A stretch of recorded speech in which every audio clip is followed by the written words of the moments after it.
नमस्कार, आप देख रहे हैं ऐसे न्यूज चैनल और आज हम आपके सामने झूठ पर झूठ बोलने वाले एक शंकराचार्य निश्चलानंद के चेले का पर्दाफाश करने वाले हैं।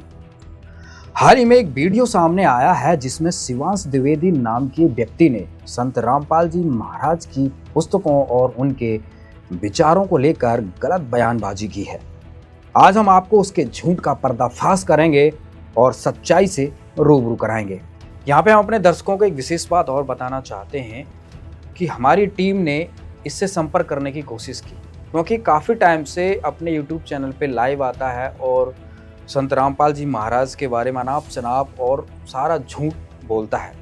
तो हमारी टीम ने इससे संपर्क करने की कोशिश की। आप हमारे चैनल पे लाइव आइए, आप अपने चैनल पे लोगों को बुलाते हैं, क्योंकि इसका एक प्रोपगेंडा है। ये हाँ ना में लोगों को जोड़ता है और हाँ ना में सवाल जवाब करना चाहता है, हाँ ना में। तो हमने काफ़ी कोशिश की, लेकिन हमारे चैनल पे आने से इसने मना कर दिया। हमारी टीम ने इसको बोला है कि आप अपने प्रश्न भेजिए, हम उसका उत्तर देंगे। हम आपको प्रश्न भेजते हैं, आप हमारे उत्तर दीजिएगा और लाइव पे आप डिस्कस करेंगे। इसकी हिम्मत नहीं हुई कि लाइव आकर हमारे चैनल पे डिबेट कर सके, क्योंकि इसका एक प्रोपगेंडा है और अपने चैनल पे लोगों को बुलाता है। कोई इसके जवाब का सही जवाब देता है तो इसको ये रिमूव कर देता है, लेकिन हम सच्चाई आप सब तक पहुंचाते रहेंगे। तो चलिए प्रोग्राम को शुरू करते हैं। इस शंकराचार्य के चेले का झूठ का पुलिंदा खोलने के लिए हमारे साथ कुछ मेहमान भी जुड़े हुए हैं, जो इसके एक एक झूठ का पोस्टमार्टम करेंगे। नमस्कार आप सभी का, आप सभी मेहमानों का हमारे प्रोग्राम में बहुत बहुत स्वागत है। अपने दर्शकों को सबसे पहले ये वीडियो दिखाते हैं जो वायरल हो रहा है। देखिए वीडियो। अरे जिनके नाम पे वो तो आएंगे। फोन बंद करिए। हेलो, आप लोग क्या कर रहे हैं? हम क्या कर रहे हैं? जो गंदगी आप देखो, ये भी उसी में तुमको शर्म नहीं लगा? कुछ नहीं कर पाएंगे। चिल्लाए क्या नहीं? इनको थाने में करिए। मिला दीजिए भैया। जीने की राह हर पेज में इन लोगों ने हर पेज पे ये लिखा है, वेद पढ़ने से मुक्ति नहीं होगी, गीता पढ़ने से मुक्ति नहीं होगी। और दिखाया क्या है कि हम वेद पढ़ा रहे हैं, हम गीता पढ़ा रहे हैं। हर पेज पे लिखा है गीता पढ़ने से मुक्ति नहीं है। बलात्कार करा। आप शब्द हम नहीं बोल रहे हैं आपसे, आप क्यों बोल रहे हो ऐसा? हम तो इसने क्यों लिखा देवी देवताओं के बारे में? जो प्रमाण है वो लिखा गया है। लिखा है। देख लो क्या कह रहे हैं, प्रमाण है। आओ शास्त्रार्थ करो, आओ शास्त्रार्थ करो। तुम्हारे से ही ज्ञान चर्चा कर लो। हम आपकी ऊंची आवाज में नहीं बोल रहे भाई साहब, आप कैसे बात कर रहे हैं? प्रमाण है, जनता को मूर्ख बना रहे हो तुम। है कि दुर्गा जी गई थी, कौन से शब्दों का प्रयोग है? सीता माता के रूप में दुर्गा जी वहाँ संभोग करने गई थी राम के साथ, ये लिखा है इन्होंने। ऐसा नहीं लिखा, ऐसा नहीं लिखा है। मर जाएंगे अगर ये नहीं बिकने देंगे, समझे? ये जो पार्वती माता के बारे में गंदा गंदा लिखा उसको बेच रहे हो। हिंदू नहीं है क्या? ये शर्म नहीं है? ये लोग हिंदू कलंक है हिंदू के नाम पे। क्या परिभाषा हिंदू की? बोल। कबीरदास जी का फोटो लगा करके कैसे बात करें? वो इसलिए बात करो, फंस गए हो। अभी अपने में होते धनाना अनाना में तब बताते हमको। पार्वती माता राम के पास इसलिए जाती है कि उनको संभोग करना है, और ये पुण्य कर रहे हैं ये जेल धाम निवासी। अरे ये स्टॉल लगने क्यों नहीं थे? हम लोग क्या पढ़े लिखे नहीं है क्या? नहीं है, खुल लीजिए। हिंदू परिषद बजरंग दल से है, मैं जिले का पदाधिकारी हूँ, आपका प्रखंड के हैं, ढूंढ लीजिए। ये माता दुर्गा के साथ बलात्कार लिखा है। ये देखो, ये देखो, कब हुआ बलात्कार? दिखाओ प्रमाण। ऊपर से आप कह रहे हैं प्रमाण है आपके पास, ये प्रमाण प्रमाण है हमारे पास। बहुत बड़ी होती है। आप बात करो। जब से इसकी ये वीडियो आई है उस समय से संत रामपाल जी महाराज के भक्तों में काफ़ी आक्रोश है और बहुत सारे वीडियो संत रामपाल जी महाराज के भक्तों ने YouTube पर डाल भी रखे हैं और बखूबी से इसको धोया भी है। हमारे पास भी बहुत सारी क्वेरीज, हमारे पास भी बहुत सारे मैसेज प्राप्त हुए कि इसको एक्सपोज किया जाए। दर्शकों, इस वीडियो में जो भी इसके द्वारा आरोप लगाए गए हैं, जो भी इसने बातें बोली हैं, वो सभी का पॉइंट टू पॉइंट पोस्टमार्टम करेंगे। तो शुरू करते हैं। सबसे पहले सवाल हमारा कुलदीप जी आपसे है। जिस प्रकार से ये आरोप लगा रहा है वीडियो में कि संत रामपाल जी महाराज ने अपनी किताबों में लिखा है कि बलात्कार किया है, दुर्गा के साथ बलात्कार किया है, क्या सच्चाई है इस बात में? अभिषेक जी, आपका बहुत बहुत धन्यवाद, आपने ये मुद्दा उठाया। पिछले 4-5 महीने से मैं YouTube देख रहा हूँ और कहीं ना कहीं शिवांश की कोई ना कोई वीडियो आ जाती है। इसकी वीडियो से एक बात तो स्पष्ट पता चलती है कि इसको ज्ञान बिल्कुल नहीं है, एक नंबर का मूर्ख है और कहीं ना कहीं ये संत रामपाल जी महाराज से तुलना करता है। और इसका कारण इसके गुरु भी हो सकते हैं, इसके सहपाठी भी हो सकते हैं, ये स्वयं तो है ही। अब ये जो मुद्दा आपने उठाया, मैं दोबारा फिर आपका धन्यवाद करना चाहूंगा। दरअसल अभी जो मेले वाला प्रकरण हुआ है, मेले का प्रकरण पूरा जो है परमिशन लेके किया गया था और 15 दिन का मेला था। मेले को लगभग 7-8 दिन बीत चुके थे। किस स्थान पर ये आपका, जिस जगह पे ये वीडियो आया है, आपका किस स्थान पर ये स्टॉल लगा हुआ था? ये लखनऊ में, लखनऊ शहर का की ये बात है और प्रकरण जो है लखनऊ में हुआ है। लगभग 7-8 दिन मेले को बीत चुके थे। पूरा परमिशन सारा जो है वो एक स्टॉल हमारा लगा हुआ था वहाँ पर। ये अपना थैला लेके पहुंच गया और इसने बदतमीजी करनी शुरू की। ये शरारती का तो है, एक नंबर का मूर्ख है, ज्ञान भी इसको बिल्कुल नहीं है। और ये 4-5 गुंडे टाइप लोग ले गए वहाँ पे और स्टॉल पे इसने किताबें वगैरह फेंक दी। फिर ये बयानबाजी करने लगा उल्टी सीधी। अब आपने जो प्रश्न किया, मैं सबसे पहले उसी का जवाब देना चाहूंगा। जी जी बिल्कुल। इसने कहा कि दुर्गा जी के साथ बलात्कार किया। पहले तो हम, हमारे लिए जो है वंदनीय हैं दुर्गा माता जी, हम उनके बारे में ऐसा शब्द कैसे बोल सकते हैं? संत रामपाल जी महाराज भी नहीं बोल सकते। जी जी। दरअसल इसने किताब को पढ़ा नहीं, उसका उद्देश्य था वहां पे झगड़ा करवाना, गलत तरीके से बयानबाजी करके लोगों को इकट्ठा करना, क्योंकि भोली जनता है, उनको अभी पता नहीं है। बिल्कुल। तो इसने बोला बलात्कार किया है। तो मैं आपको वो प्रमाण दिखाना चाहूंगा, उस पुस्तक में लिखा क्या है और ये बोल क्या रहा है। मेरे को लग रहा है इसको हिंदी भी नहीं आती। ये वही पुस्तक है, ज्ञान गंगा। इसमें सृष्टि रचना एक प्रकरण है, इसमें दरअसल लिखा हुआ है, अब इसने मानी नहीं, परंतु ज्योति निरंजन ने प्रकृति देवी की एक भी प्रार्थना नहीं सुनी तथा अपनी शब्द शक्ति द्वारा नाखूनों से स्त्रीन्द्री लगा दी तथा बलात्कार करने की ठानी। यहाँ पे ठानी शब्द है। जी जी। बलात्कार किया नहीं, बलात्कार करने की ठानी, दोनों में अंतर है। जी। और दुर्गा माता ने अपनी इज्जत के लिए मुख से प्रवेश कर गई। अब इस मूर्ख को ये नहीं समझ में आया कि बलात्कार किया नहीं है, बलात्कार करने की ठानी। तो यहाँ पे तो संत रामपाल जी महाराज दुर्गा माता की महानता बता रहे हैं कि उन्होंने समर्पण नहीं किया, अपने आप को बचाया, तो वो तो शूरवीर हुई। दर्शकों, यही प्रसंग संत रामपाल जी महाराज ने अपने सत्संगों में सृष्टि की रचना कैसे हुई, ये जानकारी देते हुए इस प्रकार बताया है। उसकी एक वीडियो बनाई गई है जिसकी हेडिंग है संपूर्ण सृष्टि रचना। इससे कुछ अंश दिखाते हैं। इस वीडियो का लिंक हमने डिस्क्रिप्शन बॉक्स में दे दिया है, कृपया इसको वहां पूरा देख सकते हैं। अब देखें इसी प्रकरण पर सत्संग का वो अंश। सहजदास पिताजी के आदेश को शिरोधार्य करके अपनी बहन श्री दुर्गा को साथ लेकर ज्योति निरंजन के पास आ गया, यानी क्षर पुरुष के द्वीप में चला गया, उस लोक 21 ब्रह्मांडों में। उससे कहा कि ये बहन है और इस बहन के शरीर में परमात्मा ने सभी आत्माओं को प्रवेश कर दिया है। अब सहजदास ने क्षर पुरुष से कहा कि पिताजी ने ये बहन भेजी है दुर्गा, इस श्री देवी के शरीर में वो सभी आत्माएं प्रवेश कर दी हैं और इसको परमेश्वर कबीर देव जी ने वरदान दे दिया है कि जितने जीव तू चाहेगा ये वचन से उत्पन्न कर देगी। ऐसा कहकर के वो सहजदास उस लड़की को वहां छोड़कर वापस आ गया। अब सहजदास के आ जाने के उपरांत वहां पर प्रकृति देवी और ये ज्योत निरंजन अर्थात क्षर पुरुष ये दोनों रह गए।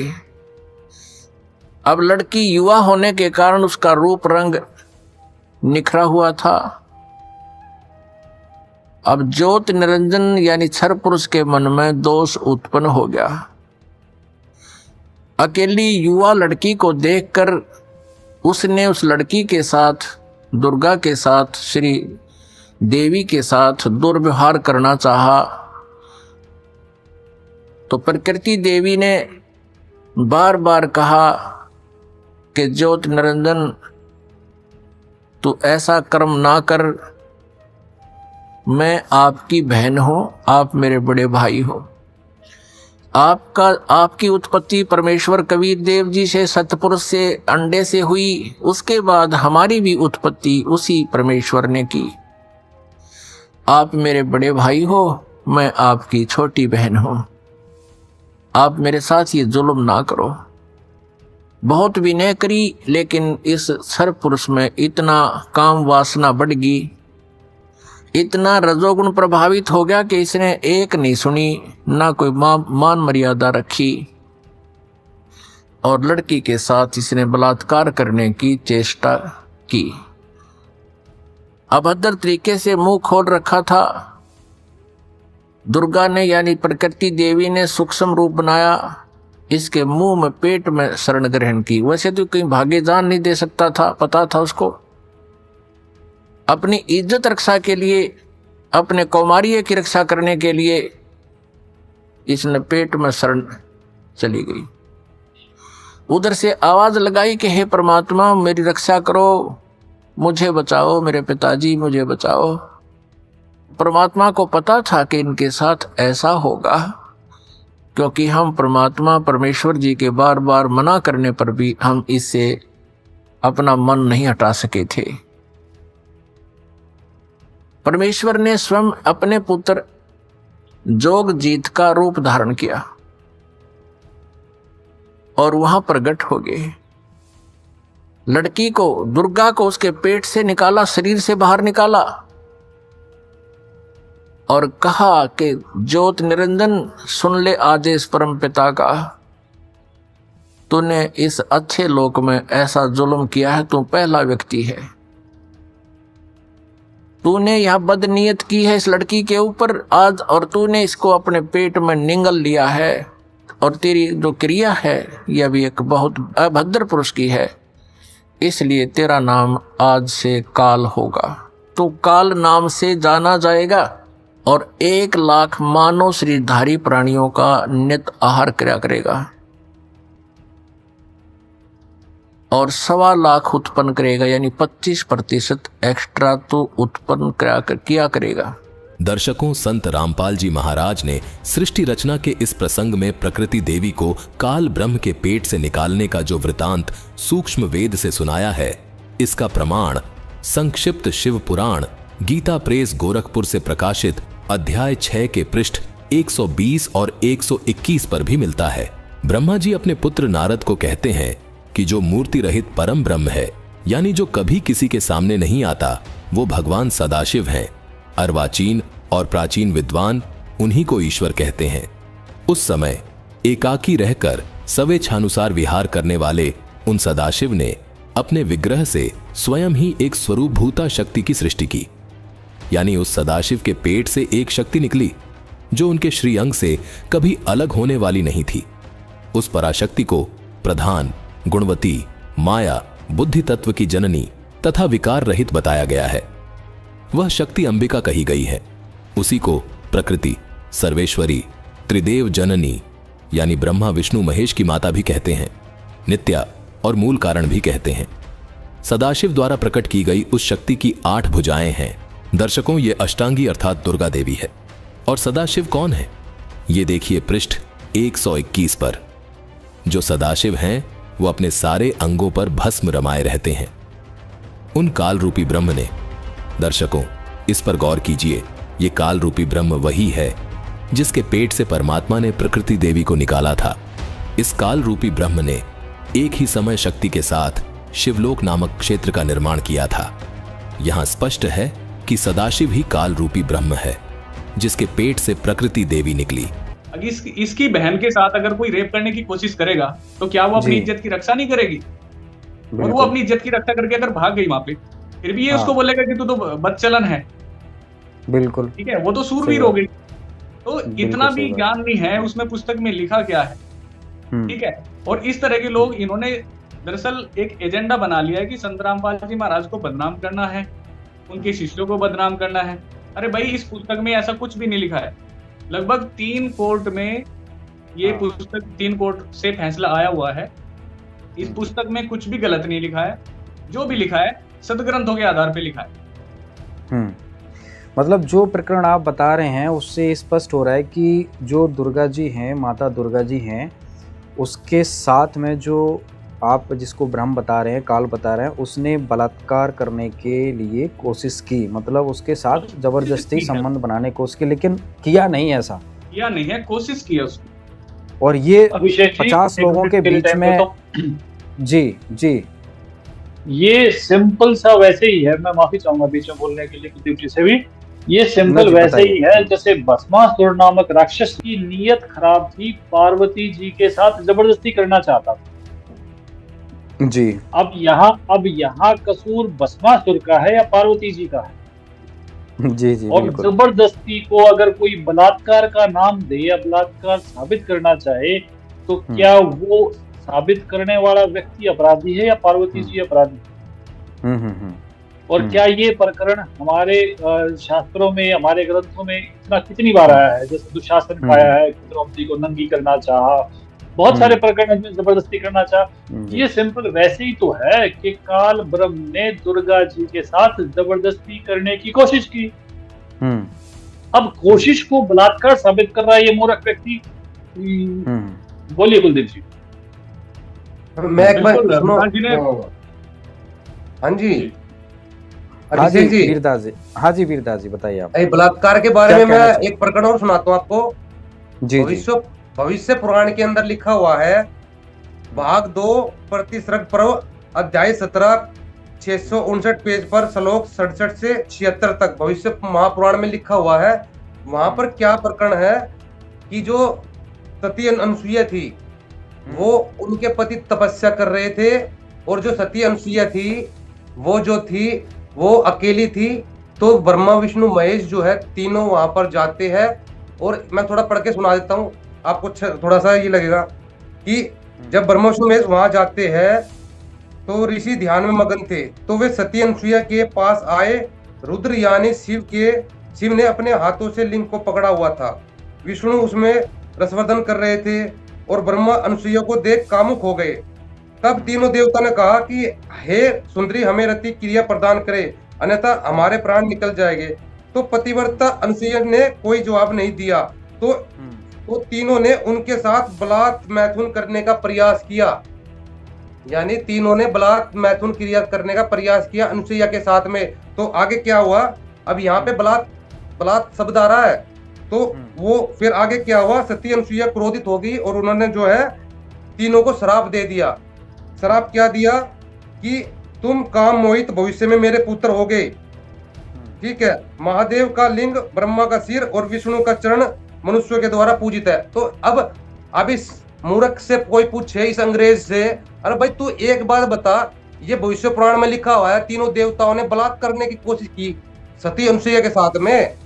तो क्या सती अनसुईया का क्या दोष था? वो बलात्कार नहीं कर पाए, उससे पहले सती अनसुईया ने उनको श्राप दे दिया। फिर तीनों ने माफी मांगी जी। फिर तीनों ने सती अनसुईया से माफी मांगी तीनों ने कि हमें माफ कर दो। फिर उन्होंने कहा कि मेरा श्राप जब खत्म होगा जब तुम तीनों मेरे पुत्र रूप में पैदा होगे। तो दत्तात्रेय दत्तात्रेय जो थे विष्णु जी के अवतार थे, और दुर्वासा जो शिव जी के अवतार थे, इनके पुत्र हुए तीन ये। जिस प्रकार से आप लोगों ने प्रमाणों के साथ उत्तर दिया है, उससे तो ये सिद्ध हो रहा है, जिस तरह ये 40-50 लोगों को लेके वहाँ गया और झूठ बोल रहा है लोगों के बीच में जाके, तो ये वाकई इसका एक प्रोपगेंडा था जो पब्लिक को भड़काना चाह रहा था। क्या कहेंगे विकास जी? ये दंगाई है। दंगाई जो लोग होते हैं उनका काम होता है समाज की स्थापित जो शांति स्थापित है प्रशासन की वजह से, संतों की वजह से, ऋषियों की वजह से, भक्तों की वजह से, उस शांति को ये भंग करना चाहते हैं। अब यहाँ पर देखें कि मतलब प्रशासन ने परमिशन दी है, स्टॉल लगी है, मेला चल रहा है, और इस पुस्तक में इसको क्या आपत्ति है? प्रशासन को आपत्ति नहीं। प्रशासन कोई मूर्ख तो है नहीं कि वो किसी भी चीज की परमिशन दे देगा। जी बिल्कुल। प्रशासन परमिशन देने से पहले हर प्रकार की जांच परख करते हैं। और फिर ये तो वो लोग हैं जिनको किसी भी प्रकार से कोई शांति पसंद नहीं, और इनको तो मैं कहूंगा कि ये तो टपोरी हैं। अगर 10 लड़के आके प्रशासन की परमिटेड एक स्टॉल को बंद करवा देते हैं तो मैं तो समझता हूँ प्रशासन इस पर निश्चित तौर पर कार्रवाई करेगा कि अगर इन्हीं लोगों की वजह से ये स्टॉल बंद हो जाएंगी तो फिर स्टॉल की परमिशन तो फिर लेनी इनके पास जाना चाहिए ना। मैं हम एसडीएम के पास या दूसरे जो अधिकारी हैं उनके पास जाने का क्या तुक है? और ये तो 2 कौड़ी का गुंडा है।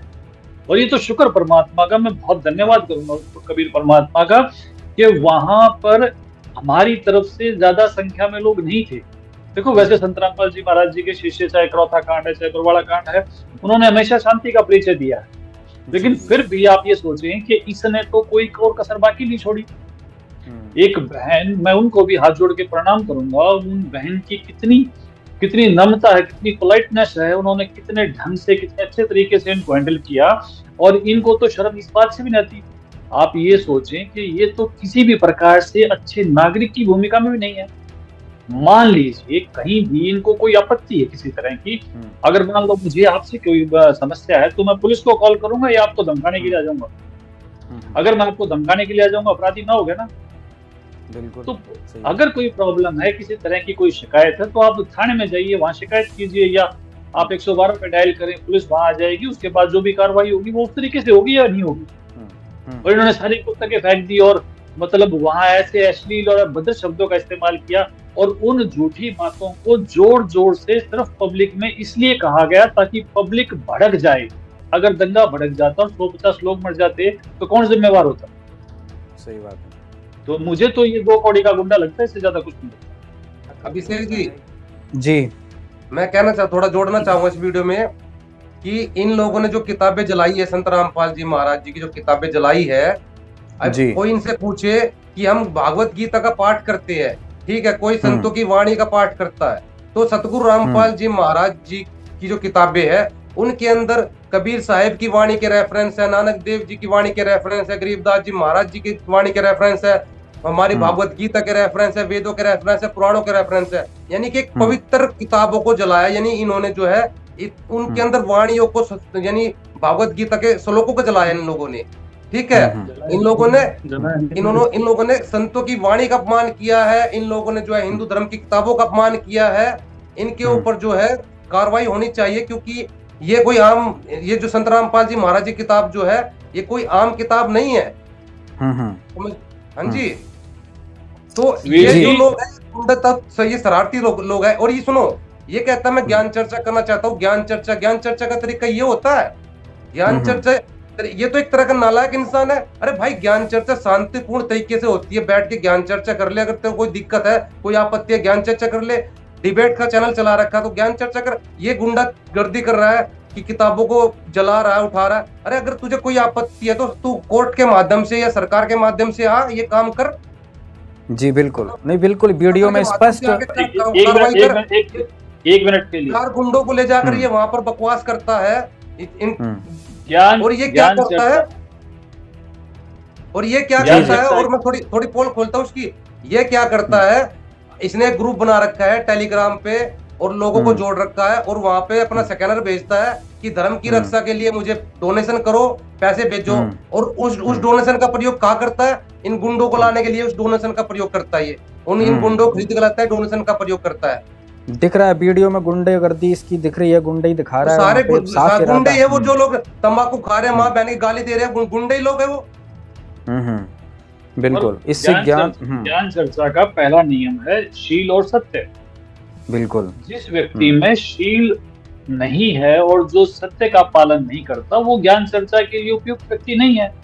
अब ये जो पुस्तक में पढ़ के सुना रहा है, वो पुस्तक आज विश्व के शायद हर घर में पहुंच चुकी है। मैं ये मानता हूं कि वो दुनिया की सबसे ज्यादा प्रसारित पुस्तक है, ज्ञान गंगा आज के दिन। और उस पुस्तक में जो नहीं लिखा, ये झूठ बोल के लोगों को भड़का रहा है। क्या ऐसा झूठा व्यक्ति जो समाज में चौराहे पे मेले में खड़ा होकर झूठ बोल रहा है, वो ज्ञान चर्चा के लिए उपयुक्त है? इसका और ज्ञान चर्चा का कोई संबंध नहीं, इसका और दंड का विधान है। और दंड का विधान दो तरह का है, या तो शासन का है, और नहीं तो मैं ये जानकारी देना चाहूंगा कि ये सब चीजें हमारे साथ पहले भी घटित हुई हैं, और ये परमेश्वर कबीर जी का मार्ग है। यहाँ पर कोई भी किसी प्रकार की ये संत को कुवचन बोलना या किसी प्रकार से भक्तों को तंग करना, तो उसकी एक पुस्तक है भोगेगा अपना किया रे। और उस भोगेगा अपना किया रे में नाम, रेफरेंस, गांव, अता पता सब दे रखा है कि किन किन लोगों ने क्या क्या कुकर्म किए और फिर उनका क्या हाल हुआ। और ये छोटा बच्चा है, ये नादानी ना करे, राजनीति के चक्कर में संतों को कुवचन ना बोले और अपने भविष्य का नाश ना करे। नरक गमन हो जाएगा, मुश्किल हो जाएगी, कोई पीछा नहीं छुड़वाएगा।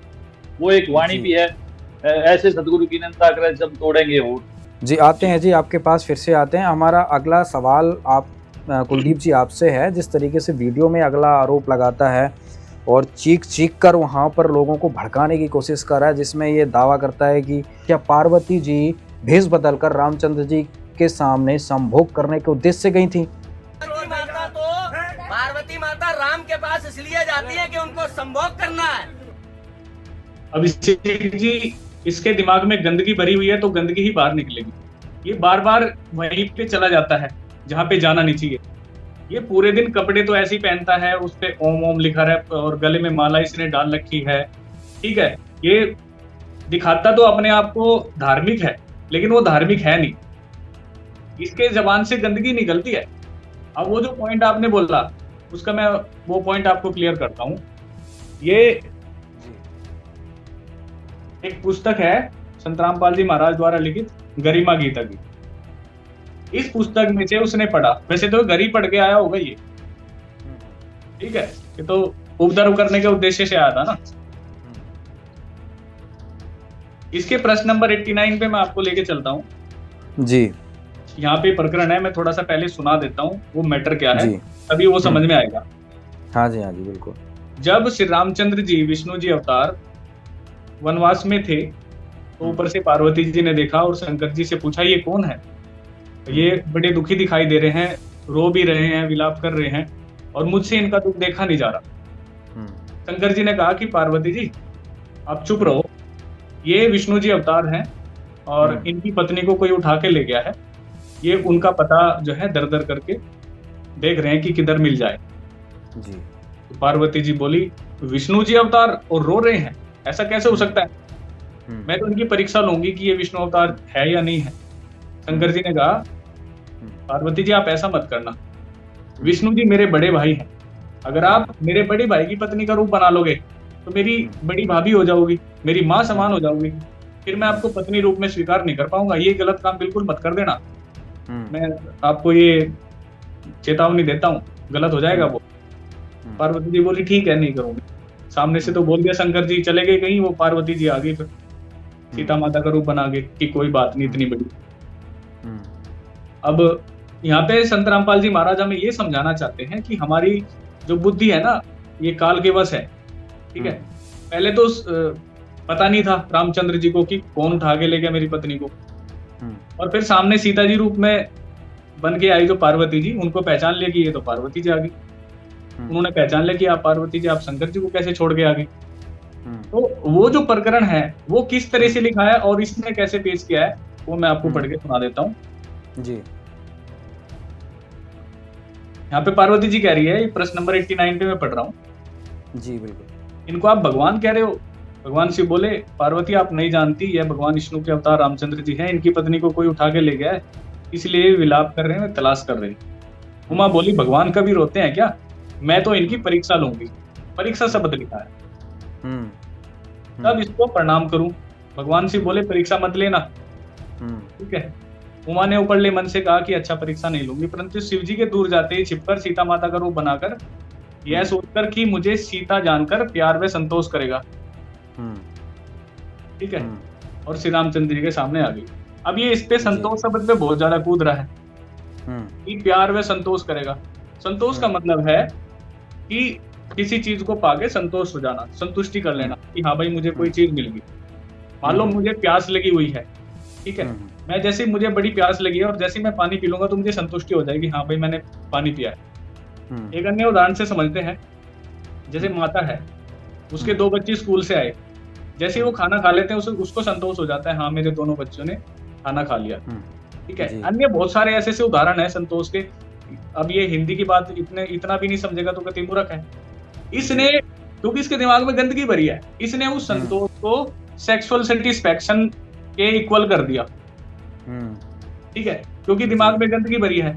नहीं, आपने बड़ी बहुत ही अद्भुत जानकारी दी है। जब आपकी पुस्तक में आपने पढ़ के बताया, जब ये जिक्र है ही नहीं है कि भाई पार्वती जी रामचंद्र जी के सामने संभोग करने के उद्देश्य से गई हैं, वहाँ पे तो प्यार और संतोष वाली बातें लिखी हैं जिस तरीके से आपने दिया, तो इस तरीके का जो संभोग वाला नाम ये वहाँ पे बार बार पब्लिक के सामने ले रहा है और एक तरीके से पब्लिक को भड़काने की कोशिश कर रहा है, तो इसके पीछे का उद्देश्य क्या हो सकता है? यहाँ पर वीर जी आपसे मैं जानना चाहता हूँ, क्या कहना है इसमें? जब इस तरीके का मामला कुछ था ही नहीं तो फिर इस तरीके से क्यों वहाँ पे उछल कूद कर रहा है? अभिषेक जी, ये जो है एक गंदी सोच का गंदा कीड़ा है। वहां पर केवल ये जनता को भड़काने के लिए गया था। इसका उद्देश्य है जनता को भड़काना और संत रामपाल जी महाराज जी के स्टॉल को बंद करवाना। अब कोई मूर्ख से पूछे, अरे भाई कौन सी डिक्शनरी में लिखा हुआ है संतोष का अर्थ होता है सेक्स होता है, संभोग होता है, दिखा कौन सी डिक्शनरी में लिखा हुआ है? अरे नालायक इंसान, कौन से मास्टर ने पढ़ा तेरे को? तू अपने मास्टर को भी बुरा गाली दिलवाएगा क्यों? जो चीज मास्टर ने पढ़ाया वो भी देखेगा तो वो कहेगा कि संतोष का अर्थ मैंने संभोग का पढ़ा दिया। उसमें लिखा हुआ है कि जब पार्वती माता जो है, जब सीता का रूप बनाकर राम जी के पास गई तो राम जी मुझे प्यार करेगा और संतोष करेगा, यानी संतोष करने का मतलब है राम जी संतोष कर लेंगे कि मेरी सीता मुझे मिल गई, बस इतनी सी बात थी।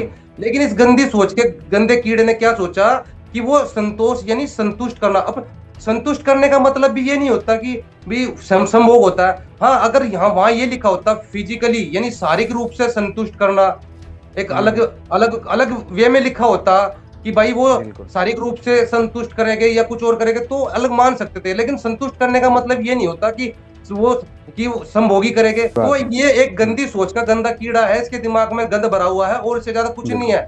संत रामपाल जी महाराज जी की किताबों को अश्लील किताबें बता करके मात्र जनता को भड़काना था और संत रामपाल जी महाराज जी के स्टॉल को बंद करवाना था, इसकी ये मूर्खता थी। जी विकास जी क्या कहेंगे?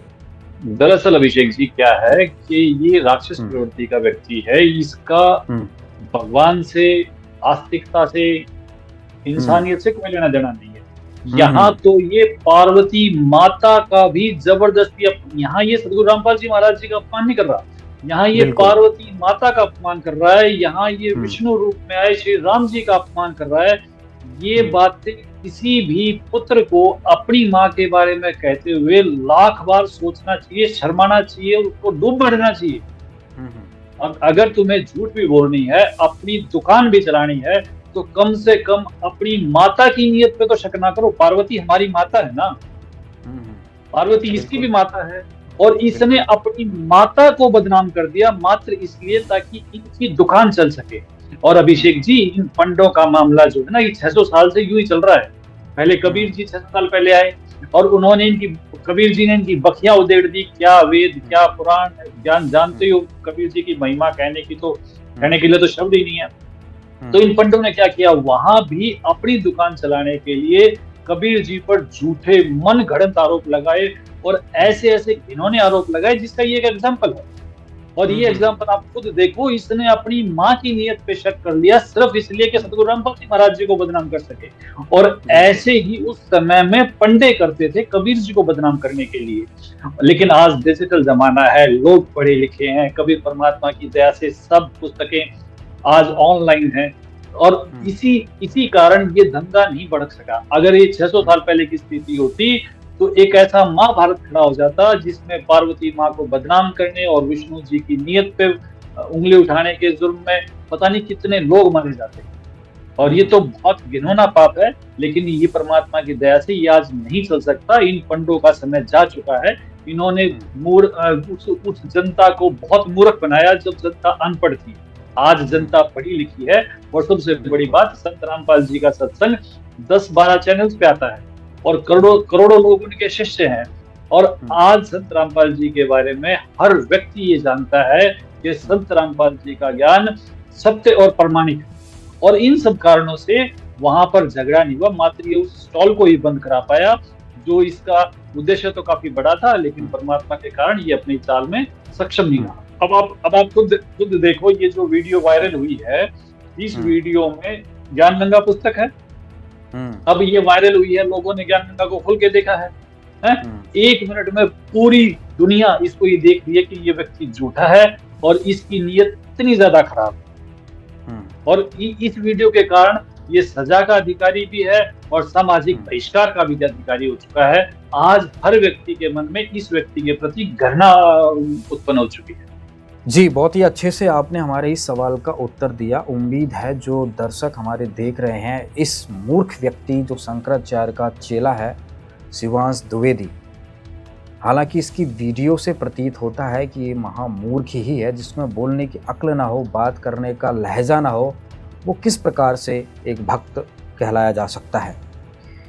अगला सवाल मेरा आपसे है विकास जी, जिस तरीके से ये वीडियो में चीख रहा है कि संत रामपाल जी महाराज ने किताबों में गंदा लिख रखा है, तुम्हें शर्म नहीं आती है, तो क्या गंदा लिखा हुआ है किताबों में, संत रामपाल जी महाराज की किताबों में? जिस प्रकार से आपने अभी हमारे सवालों के जवाब दिए, जिस प्रकार से इसने आरोप लगाए थे, तो मुझे तो ऐसा कहीं नहीं दिखा कि किसी भी प्रकार का पुस्तक में कोई गलत बात लिखी हो, गलत स्टेटमेंट दिया गया हो। ये जो पार्वती माता के बारे में गंदा लिखा उसको बेच रहे हैं। ये किस गंदेपन की बात कर रहा है, क्या आप स्पष्ट करेंगे विकास जी? देखिए अभिषेक जी, इसने इन शब्दों का प्रयोग सिर्फ दंगा भड़काने के लिए, जनता को लड़वाने के लिए किया है। सदगुरु रामपाल जी महाराज जी का ज्ञान मैंने पहले भी बताया 10 से 12 चैनल पे प्रतिदिन चलता है। यूट्यूब और सोशल मीडिया पर जो संत रामपाल जी महाराज जी के भक्तों की टीम है, वो विश्व विख्यात है। वो बात आज किसी से छिपी नहीं है। अगर किसी भी प्रकार की कोई भी आपत्तिजनक बात अगर आज पब्लिक डोमेन में आती है, तो 1 मिनट में जनता उसको पकड़ लेती है, दूसरे मिनट होने नहीं देती। और हमारा पुलिस प्रशासन या हमारा न्यायालय तुरंत उस चीज को जनता को शांत रखने के लिए, व्यवस्था बनाए रखने के लिए बैन कर देता है। और इसको बार बार इन शब्दों पर इसका जोर देना, गंदा क्या होता है? सत्य कभी गंदा नहीं होता, सत्य सत्य होता है। अगर मान लो द्रौपदी का चीरहरण का वर्णन महाभारत में है, तो उसे आप गंदा नहीं कहेंगे, क्योंकि वो सत्य घटना है। अब इस प्रकार की सत्य घटना हमारे शास्त्रों में है, क्योंकि हमारे शास्त्रों में है ही सारी सत्य घटनाएं। अब उन सत्य घटनाओं में इनका जिक्र है। जैसे मान लो मैं किसी एग्जाम्पल के लिए आपको बताऊं कि हम शिवलिंग की पूजा की बात करें कि भाई शिवलिंग पूजा क्या है। अगर मान लो शिवलिंग पूजा की हम बात करें, तो ये सब चीजें आज शिवलिंग के रूप में हर मंदिर में, हर शंकराचार्य, सब चीजें पूजी जा रही हैं।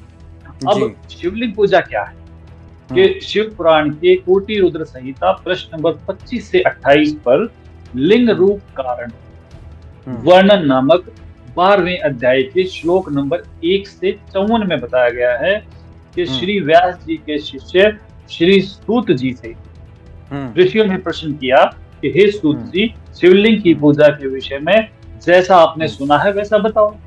ऋषि सूत जी ने क्या जवाब दिया, आप वो सुनिए कि जैसा कहता हूं सुनो। दारुवन में शिव भगत ऋषि रहते थे, वे निरंतर शिव जी का पूजन करते थे। उनकी पत्नियां जिनके साथ उसी वन में रहती थी। कुछ ऋषिजन एक दिन हवन की लकड़ी लेने के लिए दारुण वन में आए, और इसी अंतर में एक व्यक्ति नग्न अवस्था में उस वन में आया और अपने लिंग यानी तांग को हाथ में पकड़कर कामी पुरुष अर्थात व्यभिचारी की तरह निर्लज होकर हिला हिलाकर अश्लील हरकतें करने लगा। ये मैं शिव पुराण पढ़ के सुना रहा हूँ, मेरा इसमें अपना कुछ नहीं है। उसे देखकर उस वन की स्त्रियां उसके पास आई और वे उसके लिंग को पकड़कर हिलाने लगी, उसको छूने लगी, कुछ आलिंगन करने से प्रसन्न हुई। उसी समय ऋषि आ गए और उन ऋषियों ने कहा कि तू ऐसा बेशरम करने वाला कौन है तेरा लिंग धरती पर गिर जाए, उस समय उसका लिंग भूमि पर गिर गया, जलने लगा, तीनों लोकों में जलता हुआ गया। उसको शांत करने के लिए पार्वती की स्तुति की गई और उससे कहा गया कि आप योनि लिंगी अर्थात मैं बताऊं लिंगी को प्राइवेट पार्ट ऑफ वुमेन बन जाओ। पार्वती जी ने योनि को धारण किया और उस जलते हुए लिंग को उस योनि में डाला गया, तब वह शांत हुआ। उसके पश्चात उस शिवलिंग की ऐसी मूर्ति जिसमें स्त्री योनि में लिंग प्रविष्ट हो, पत्थर की बनाकर स्थान स्थान पर कर पूजा शुरू हुई। ये शिव पुराण पढ़ा है मैंने जी। इसको क्यों बिकने देता है? ये कहता है कि मैं ज्ञान गंगा को बिकने नहीं दूंगा। ये शिव पुराण बिक रहा है और ये कौन है ये घोषणा करने वाला कि क्या बिकेगा और क्या नहीं बिकेगा? नहीं, ये तो बहुत अद्भुत जो चीज आपने विकास जी शिव पुराण से बताई, ये तो बहुत ही अद्भुत अचरज वाली बात है। जिस प्रकार से ये संत रामपाल जी महाराज की किताबों को गंदा बता रहा है, ना कि उसमें ऐसा कोई गंदी बात लिखी थी, ना ऐसा कोई उसमें जिक्र है। और शिव पुराण से आपने बताया तो इस प्रकार की गंद का विरोध नहीं करता है क्या? देखो, मैं इसको भी गंदा नहीं कहूंगा। ये एक घटना घटी जहां से शिवलिंग की पूजा शुरू हुई। ये जो कुछ लोग कहते हैं कि शिवलिंग का मतलब शिव चिन्ह है, चिन्ह का मतलब लिंग है, ये देखो ये सब चीजें हमारे पुराणों में क्यों लिखी है? हाँ विकास जी, मैं आपको यहाँ पर रोकना चाहता हूँ। एक बार इस शंकराचार्य के मंद बुद्धि चेले को कहना चाहता हूँ कि तुझे संत रामपाल जी महाराज की किताब से गंदगी दिखी कि संत रामपाल जी महाराज ने सीता के बारे में, पार्वती के बारे में ऐसा लिखा, जो कि ऐसा लिखा भी नहीं है। संत रामपाल जी महाराज के भक्तों ने, उनकी रिसर्च टीम ने हमें ये साबित करके दिखा भी दिया है। लेकिन सवाल अब तुझसे है, संत रामपाल जी की किताबों में तुझे गंदगी दिखी जो कि वो पवित्र थी, क्या तुझे शिव पुराण की ये गंदगी नहीं दिखी? ये तो तुम्हारे पंचदेवों में सबसे बड़े भगवानों में से एक शिव जी हैं, और शिवलिंग की व्याख्या जो शिव पुराण में इस तरीके से आई है, विकास जी, यदि ये समाज में अगर आज प्रचलन में आ जाए, अगर ये कथा अगर आज जनता में पता लग जाए, तो मुझे नहीं लगता कि आज से कोई भी शिवलिंग की पूजा करेगा। क्या ये सत्य है? देखिए, ऐसा है अभिषेक जी, ये जो संतों का संघर्ष रहा है, आज से पहले रहा है, हमेशा रहा है।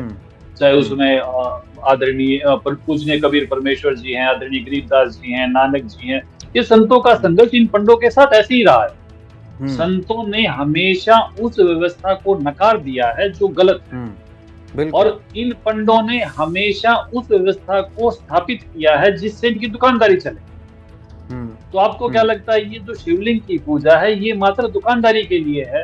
अन्यथा अगर इसकी असलियत आपने जो शिव पुराण से पढ़ी है, जो शिव पुराण से जानी है, इसको जानने के बाद क्या शेष रहेगा? और ये शिव पुराण कोई आज पहली बार नहीं पढ़ा गया, ये हर घर में पढ़े जाने वाला ग्रंथ है शिव पुराण। जिस प्रकार से शिव पुराण से आपने ये शिवलिंग का जो कथा बताई है, जो विवरण दिया है, ये तो वाकई आश्चर्यजनक है।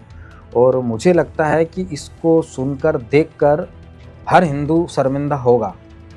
क्या इस तरीके से और भी कहीं प्रकरण आता है क्या? वीर जी, आप कुछ बताएंगे हमारे दर्शकों को? हाँ जी, ऐसे प्रकरण जैसा कि विकास भाई ने बताया शिवलिंग के बारे में, तो ऐसे तो बहुत प्रकरण हमारे पुराणों के अंदर, लेकिन हमने कभी जरूरत नहीं समझी ये सब चीजें बताने की। लेकिन जैसा इस सिंहास ने जो है नालायकी दिखाई है, संत रामपाल जी महाराज जी की पवित्र पुस्तकों को इसने अश्लील पुस्तकें बता करके एक नालायकी दिखाई है, तो हमें भी थोड़ा सा मजबूरन बताना पड़ रहा है कि हम इन पुराणों के अंदर बहुत सी बातें लिखी हुई है। ठीक है, तो मैं आपको एग्जांपल देता हूँ पद्म पुराण का जी। ये देखिए, पद्म पुराण में 60 खंड है और 731 पेज पर एक अमोघा नाम की नारी को देखकर संपूर्ण लोकों के पितामह का वीर्य संकलित हो गया। अब कैसे हुआ? एक मुनि थे, उनका नाम था संतनु था। उसकी पत्नी पतिव्रता थी, और जो थी वो और युवावस्था में थी और सुंदर थी। ठीक है, तो ब्रह्मा जी जो है उनके घर जाते हैं, तो मुनि जी जो है फूल लेने के लिए बाहर गए हुए थे। तो उस अमोघा सुंदरी को देख करके ब्रह्मा जी बहुत ज्यादा कामुक हो जाते हैं, और ब्रह्मा जी ने अपने को समाधिस्थ करके उसकी चिंता की। यानी समाधित करके उसकी फोटो जैसे भी उसने अपनी आंखों के सामने लेके आया है ना। तो उसके कारण ब्रह्मा जी का वीर्यपात उस खाट पर ही हो गया। ठीक है। अच्छा। उसके बाद ब्रह्मा जी जो है वहां से शर्मिंदा होकर शीघ्र चले गए। तो फिर उसके बाद जो वो ऋषि जी थे कुछ देर बाद वो आए। तो और जो वो उनकी पत्नी थी वो अंदर थी। तो वो उन्होंने आवाज लगाई कि बोला कि खाट पे क्या पड़ा हुआ, ये किसका वीर्य पड़ा हुआ। तो उसने देखा कि आप खुद समाधि से लगा के पता कर लो। तो उन्होंने पता लगाया, ब्रह्मा की सारी जो सोच थी पता लगी कि ब्रह्मा जी की वजह से ये ऐसा हुआ, ये उनका वीर्य है। तो उन्होंने क्या कहा कि ये जो वीर्य है ये बहुत ही तेजस है और इसको आप जो है धारण कीजिए और एक अच्छा पुत्र पैदा होगा। तो उनकी जो नारी थी उन्होंने उस वीडियो को मुंह के माध्यम से ग्रहण कर लिया। ऐसी बातें लिखी हुई है। और विष्णु जी के बारे में जैसे कि ये शिवादिवादी, मतलब यहाँ पे जो आपने बताया है तो यहाँ पे ब्रह्मा जी के बारे में बताया गया है। हाँ जी, ब्रह्मा जी के बारे में। मनुस्मृति में शूद्रों के लिए क्या क्या घटिया बातें लिखी हैं।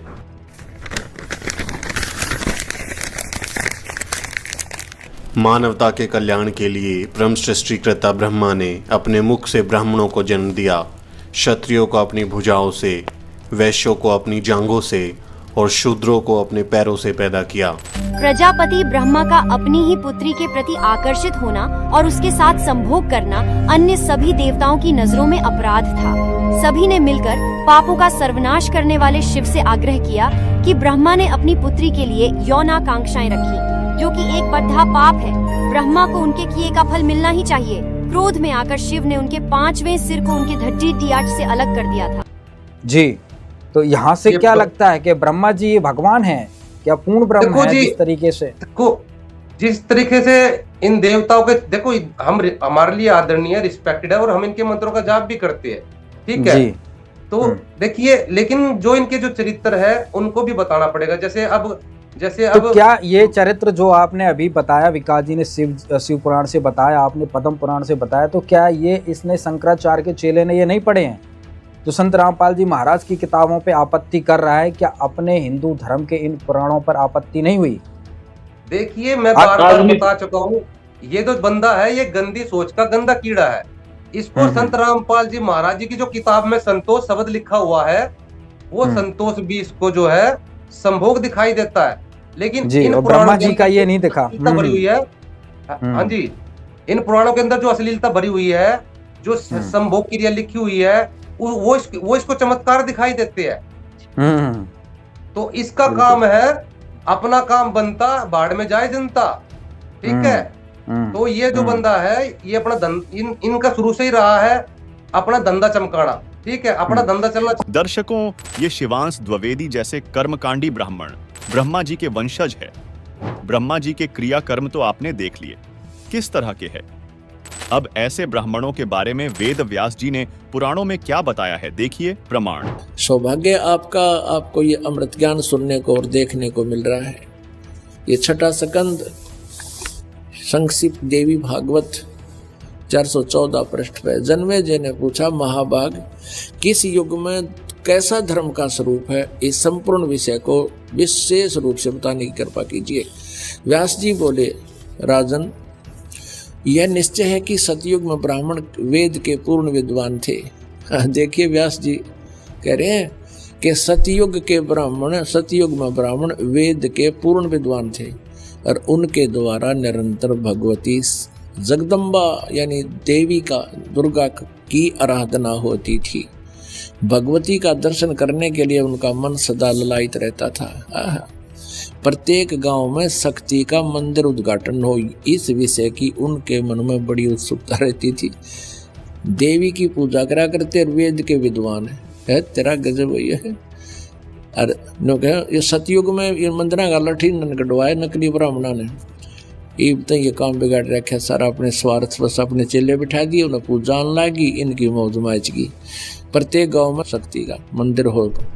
अब यहाँ क्या बता, देखिए ये तो सतयुग के ब्राह्मण की थी। अब कलयुग के ब्राह्मणों की सती थी, और सुन लो इसी पवित्र पुराण में धर्म की यही सती थी, त्रेता में भी रही परंतु कुछ ह्रास हो गया था। सतयुग की जो सती थी वह द्वापर में विशेष रूप से कम होगी थी। राजन, उन प्राचीन युगों में यानी सतयुग, त्रेता, द्वापर में जो राक्षस समझे जाते थे वे कली में ब्राह्मण माने जाते हैं, कलयुग में, क्योंकि अब के ब्राह्मण प्राय पाखंड करने में तत्पर रहते हैं, दूसरों को ठगना, झूठ बोलना और वैदिक धर्म कर्म से अलग रहना कलयुगी ब्राह्मणों का स्वाभाविक गुण बन गया है। पुण्यात्माओं,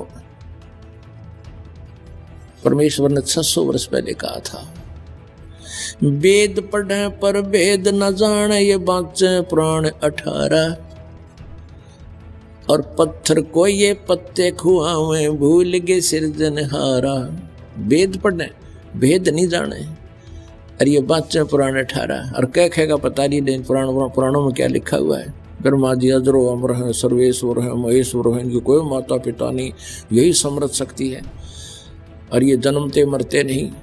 और पुराणों में लिखा है ये जन्मते और मरते हैं, इनका तो जन्म और मृत्यु होती है। कोई अब संत रामपाल जी महाराज जी ने क्या किया, इन्होंने जो है संत रामपाल जी महाराज जी ने हिंदू धर्म के लोगों को जगा दिया, ग्रंथों को खोल खोल के दिखा दिया, समझा दिया। अभी तक हमारे पूर्वज थे अशिक्षित थे, और इन्होंने क्या किया, उनको उन तक ये ग्रंथ पहुंचने नहीं दिए कि नहीं केवल ब्राह्मण जाति पढ़ेगी इन ग्रंथों को और कोई दूसरा नहीं पढ़ सकता। लेकिन संत रामपाल जी महाराज ने जो है छोटी से लेकर बड़ी जाति तक को ये ग्रंथ पढ़ा दिए, तो इनको मुश्किल हो गई कि भाई तुम्हारा धंधा बंद होगा। क्यों? क्योंकि संत रामपाल जी महाराज जी के जो शिष्य है वो जागरूक हो चुके हैं, वो इनके पाखंड और अज्ञान और अंधभक्ति का हिस्सा नहीं रहे। वो इनको चंदा देते नहीं, वो इनको पूछते नहीं। पहले क्या होता था, हमारे पूर्वज इनको जन्म से लेकर के मरने के बाद तक इनको पूछते थे, जन्म होता तब बुलाते थे, शादी होती तब बुलाते थे, और मरने के बाद फिर बुलाते थे।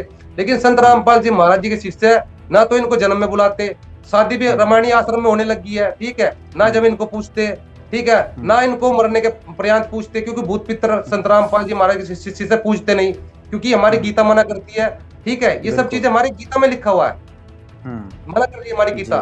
तो हम जो है वेद गीता के आधार से चल रहे हैं, और इन्होंने क्या किया, वेद गीता को अपना धंधा बना लिया था। तो अब इनको मुश्किल होगी कि संत रामपाल जी महाराज जी के शिष्य तो जागरूक हो गए, इन्होंने तो हमारा धंधा बंद कर दिया, लेकिन अगर पूरा विश्व जाग गया तो तुम्हारा धंधा बंद हो जाएगा, ठीक है। संत रामपाल जी महाराज विश्व को जगाने के लिए निकल पड़े हैं, विश्व को जगा रहे हैं, इन ग्रंथों को सभी को, इन ग्रंथों की सच्चाई को रूबरू करवा रहे हैं। और जो ये कुछ धर्म के ठेकेदार है, इन्होंने संत रामपाल जी महाराज जी को जेल में डाल दिया, और ये उनके ज्ञान को रोकना चाह रहे हैं, उनके ज्ञान का विरोध करना चाह रहे हैं। सच्चाई ये है कि इनकी दुकानें बंद होगी, हिंदू धर्म खतरे में नहीं है, इनका धंधा खतरे में है। बिल्कुल बिल्कुल। इसमें कुछ जो हमारा प्रकरण चल रहा था, इसमें कुछ और ऐड ऑन करना चाहेंगे? हाँ, इसमें एक देवी भागवत पुराण में एक विष्णु जी का प्रकरण आता है, जैसे कि ये कहते हैं भाई बलात्कार के बारे में बताते हैं कि बलात्कार, जबकि दुर्गा के साथ बलात्कार हुआ नहीं था, चेष्टा की गई थी लेकिन हुआ नहीं था, लेकिन इसने वहां चिल्ला चिल्ला के बताया बलात्कार हुआ। लेकिन इस देवी भागवत पुराण की दिखाता हूं मैं, इसमें प्रकरण है, इसमें जो है बलात्कारी कौन है पता लग जाएगा। ये संक्षिप्त गीता प्रेस गोरखपुर से देवी भागवत पुराण है। इसके जो है संक्षिप्त देवी भागवत में 9वां स्कंद है, 9वें स्कंद में जो है, और 726 पेज पे लिखा हुआ है, जो है तुलसी नाम की एक पतिव्रता स्त्री थी, ठीक है, तो उसका जो पति था वो शंखचूड़ था, वो मर नहीं रहा था, तो विष्णु जी ने क्या किया, उसका रूप बना करके उस तुलसी का पतिव्रता धर्म नष्ट किया, भंग किया, और यानी कि उसके पति का रूप बना करके उसके साथ जो है संभोग किया। और जब उसको पता लगा, तुलसी को पता लगा, तो उन्होंने जो है विष्णु जी को श्राप दे दिया। तो अब ये बताओ, किसी स्त्री को यानी पतिव्रता स्त्री को अगर उसकी मर्जी के विपरीत आप उसके साथ संभोग करोगे तो वो क्या कहलाता है, आप खुद बताओ। बिल्कुल व्यभिचार है ये, तो नहीं कहूंगा, आप खुद बताओ, इस नालायक से पूछो, इस अकल के अंधे से क्या कहलाता है। अगर तुलसी जो थी, अगर उसकी सहमति होती तो एक अलग बात थी, लेकिन इसने जो है, तो इसमें जो लिखा विष्णु जी ने उसके पति का रूप बना करके उसका पतिव्रता धर्म भंग किया। अब कोई इसकी माता बहन के साथ में ऐसा कर दे तो ये क्या कहेगा उसके बारे में? जी, तो यहाँ देवी पुराण में ये बताया गया है बलात्कारी कौन है। एक मिनट, हाँ विकास जी क्या कह रहे हैं आप, बताइए। तो ये तो बहुत बड़ी जानकारी दी वीर जी ने। यहाँ तो ये बताया है इन्होंने देवी पुराण में पढ़ के कि बलात्कारी वास्तव में कौन है। बलात्कारी वही तो जिसने बलात्कार किया। बिल्कुल। तो ये तो बहुत बड़ी बात है। आज मैं बड़ा अचंभित हूँ मैं इसको ये जो बलात्कारी के बारे में, क्योंकि उनके जो शिष्य वो जो है इसके जो टटकड़ी गुंडे हैं इसके साथ जो आए हैं वो बार बार बलात्कारी नामक शब्द का प्रयोग तो कर रहे थे, लेकिन अब स्पष्ट हो गया कि वास्तव में जिसने वृंदा का बलात्कार किया वही तो बलात्कारी हुआ ना। बिल्कुल बिल्कुल जी। नहीं, सबसे बड़ी अचरज की बात यह है कि जिनको ये भगवान मानते आए हैं, हालांकि संत रामपाल जी महाराज ने अपने सत्संग प्रवचनों में मेरे हिसाब से कभी कोई इन पे गलत टिप्पणी नहीं की है, बल्कि इनका सम्मान ही किया है। लेकिन आज जिस प्रकार से शंकराचार्य के चेले ने जो ये संत रामपाल जी महाराज को बदनाम करने की कुचेष्टा की है, तो आज हमारे डिस्कशन में तो ब्रह्मा विष्णु महेश के बारे में जो बातें निकल के आ रही हैं, ये तो बहुत ही निंदनीय और शर्मनाक घटनाएं पुराणों में जिक्र हैं। तो क्या इन पुराणों को जला देना चाहिए? वीर जी ने किया क्या है? वीर जी ने देवी भागवत पुराण खोल के तो पढ़ी है। बिल्कुल। और मैं तो प्रार्थना करूंगा भाई इस प्रकार से आप ज्ञान गंगा को भी पढ़ के सुनाएं।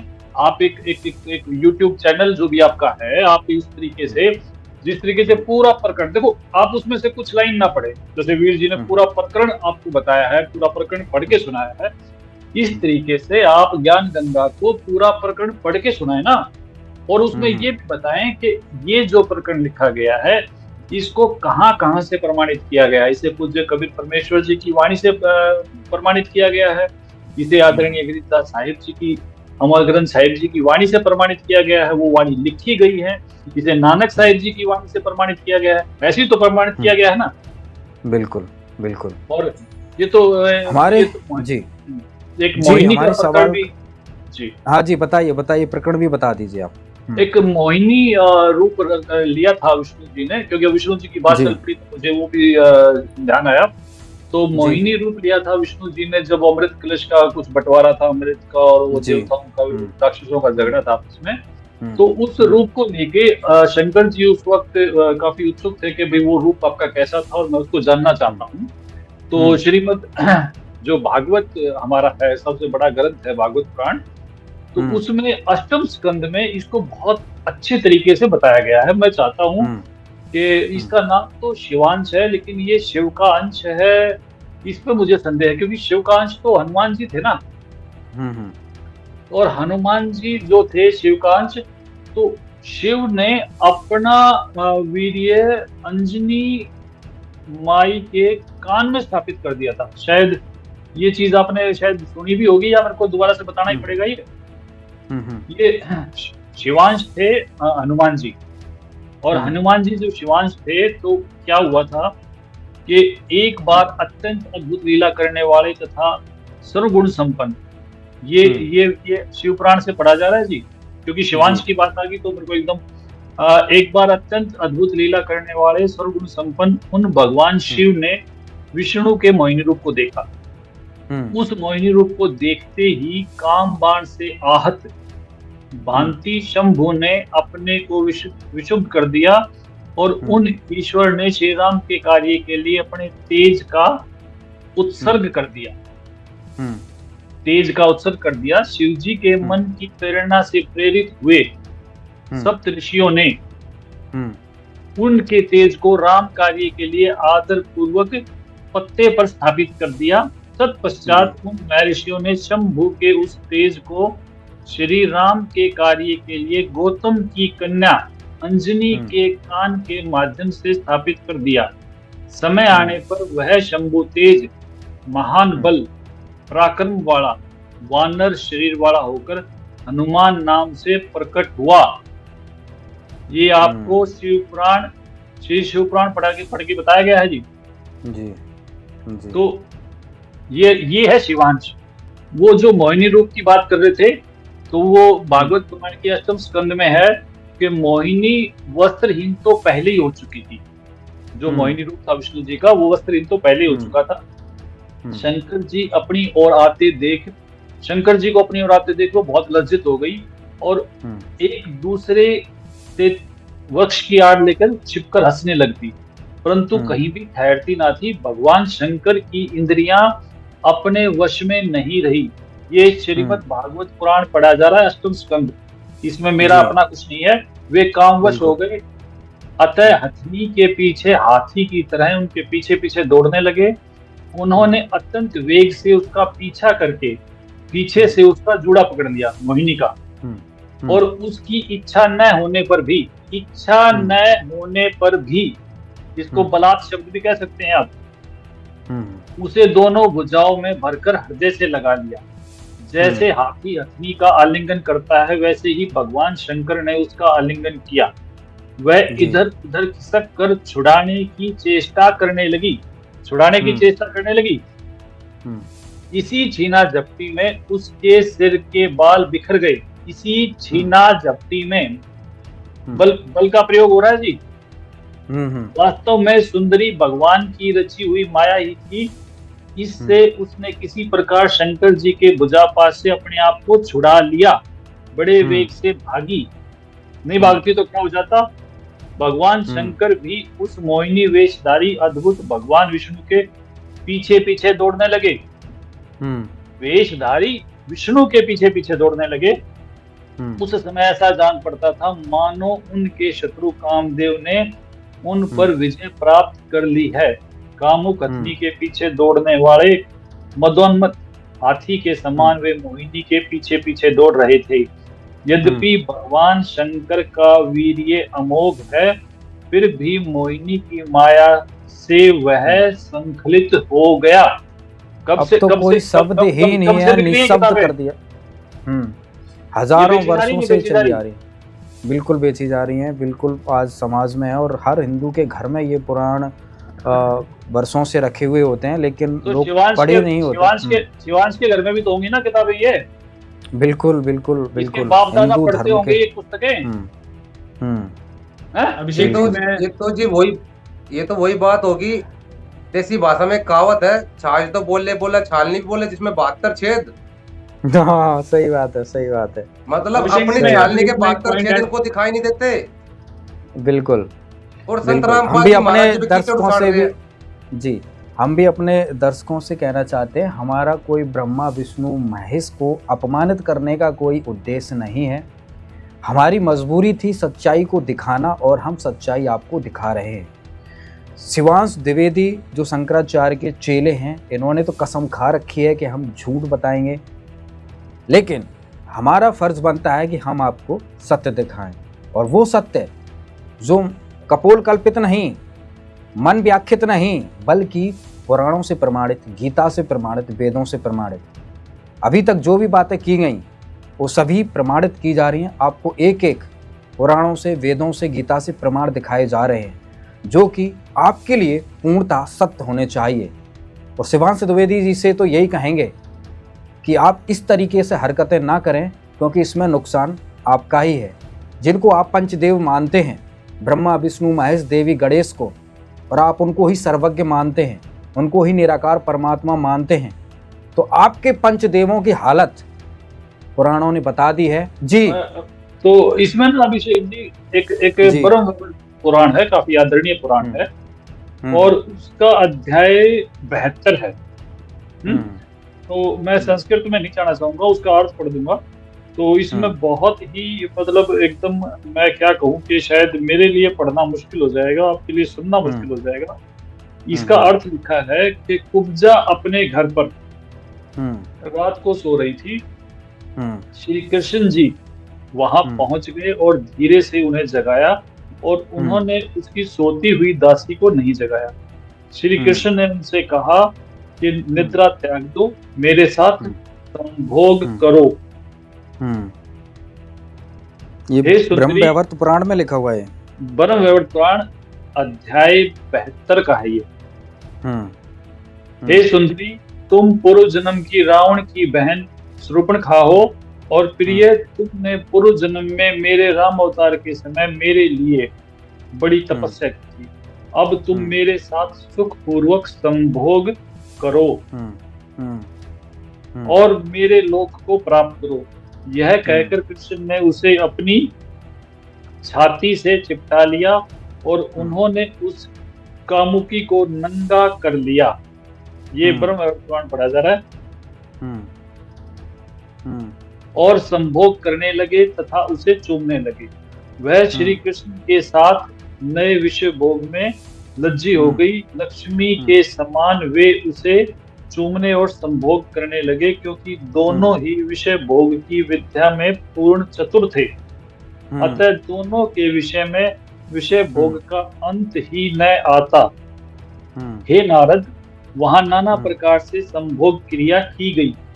कृष्ण ने उसके दोनों सतनों को नोच नोच कर जख्मी कर दिया और उसके होठों को दांतों से चूसते चूसते काट खाया। रात्रि के समय मेरे हिसाब से इतना बहुत है। दिन निकलने बहुत के ज्यादा हो रहा है, ये तो कृष्ण पढ़ा भी ने नहीं जाएगा बिल्कुल। वीर्य धान किया और कृष्ण के साथ संभोग के आनंद से वह स्त्री मूर्छित हो गई और उसे श्री कृष्ण की छाती के ऊपर पड़े हुए ही तंद्रा आ गई। कृष्ण जी क्षण भर वहां ठहर कर अपने घर को चले गए। ये अभी इन आप पुराणों सुन की पाए- कथाओं से क्या, बिल्कुल बिल्कुल, इन पुराणों की कथाओं से क्या जनता को ज्ञान मिल रहा है? और क्या ये ब्राह्मण, जो कर्मकांडी ब्राह्मण अपने आप को धर्म का ठेकेदार बता रहे हैं और अपने आप को ज्ञाता मानते हैं, क्या इस प्रकार का ज्ञान समाज में ये परोस रहे हैं? ये कब से बिक्री है? ये कब से बिक्री है? और इस खच्चर ने इसको बंद क्यों नहीं करवाया? बिल्कुल। शिवांश द्विवेदी जी, क्या ये ब्रह्म वैवर्त पुराण, पद्म पुराण, शिव पुराण क्या आपकी नजरों में नहीं है? क्या आपने इनको नहीं पढ़ा? क्या आपने कभी इनको जलाने की कोशिश नहीं की गई? जी, इसमें लिखी ये लिखी हुई अद्भुत जानकारी, इसमें लिखी हुई ये अद्भुत जानकारी सुनने वाले और कहने वाले को शर्मिंदगी होती है। इसे क्या साबित करना चाहते हैं? अभी हाँ जी, विकास भगत जी सुनिए। जैसे अभी आपने जो ये पढ़ के सुनाई ब्रह्म पुराण जो है, मुझे भी सुनकर जो है हैरानी हो रही थी और मुझे थोड़ा सा हंसी तो इस बात की आ रही थी कि जो कामसूत्र की जो किताब है वो भी शर्मा जाए, इतनी मतलब अश्लीलता भरी हुई है। और मुझे थोड़ा सा आश्चर्य इस बात का हुआ कि अगर जन समाज पढ़ेगा तो क्या सोचेगा इसके बारे में।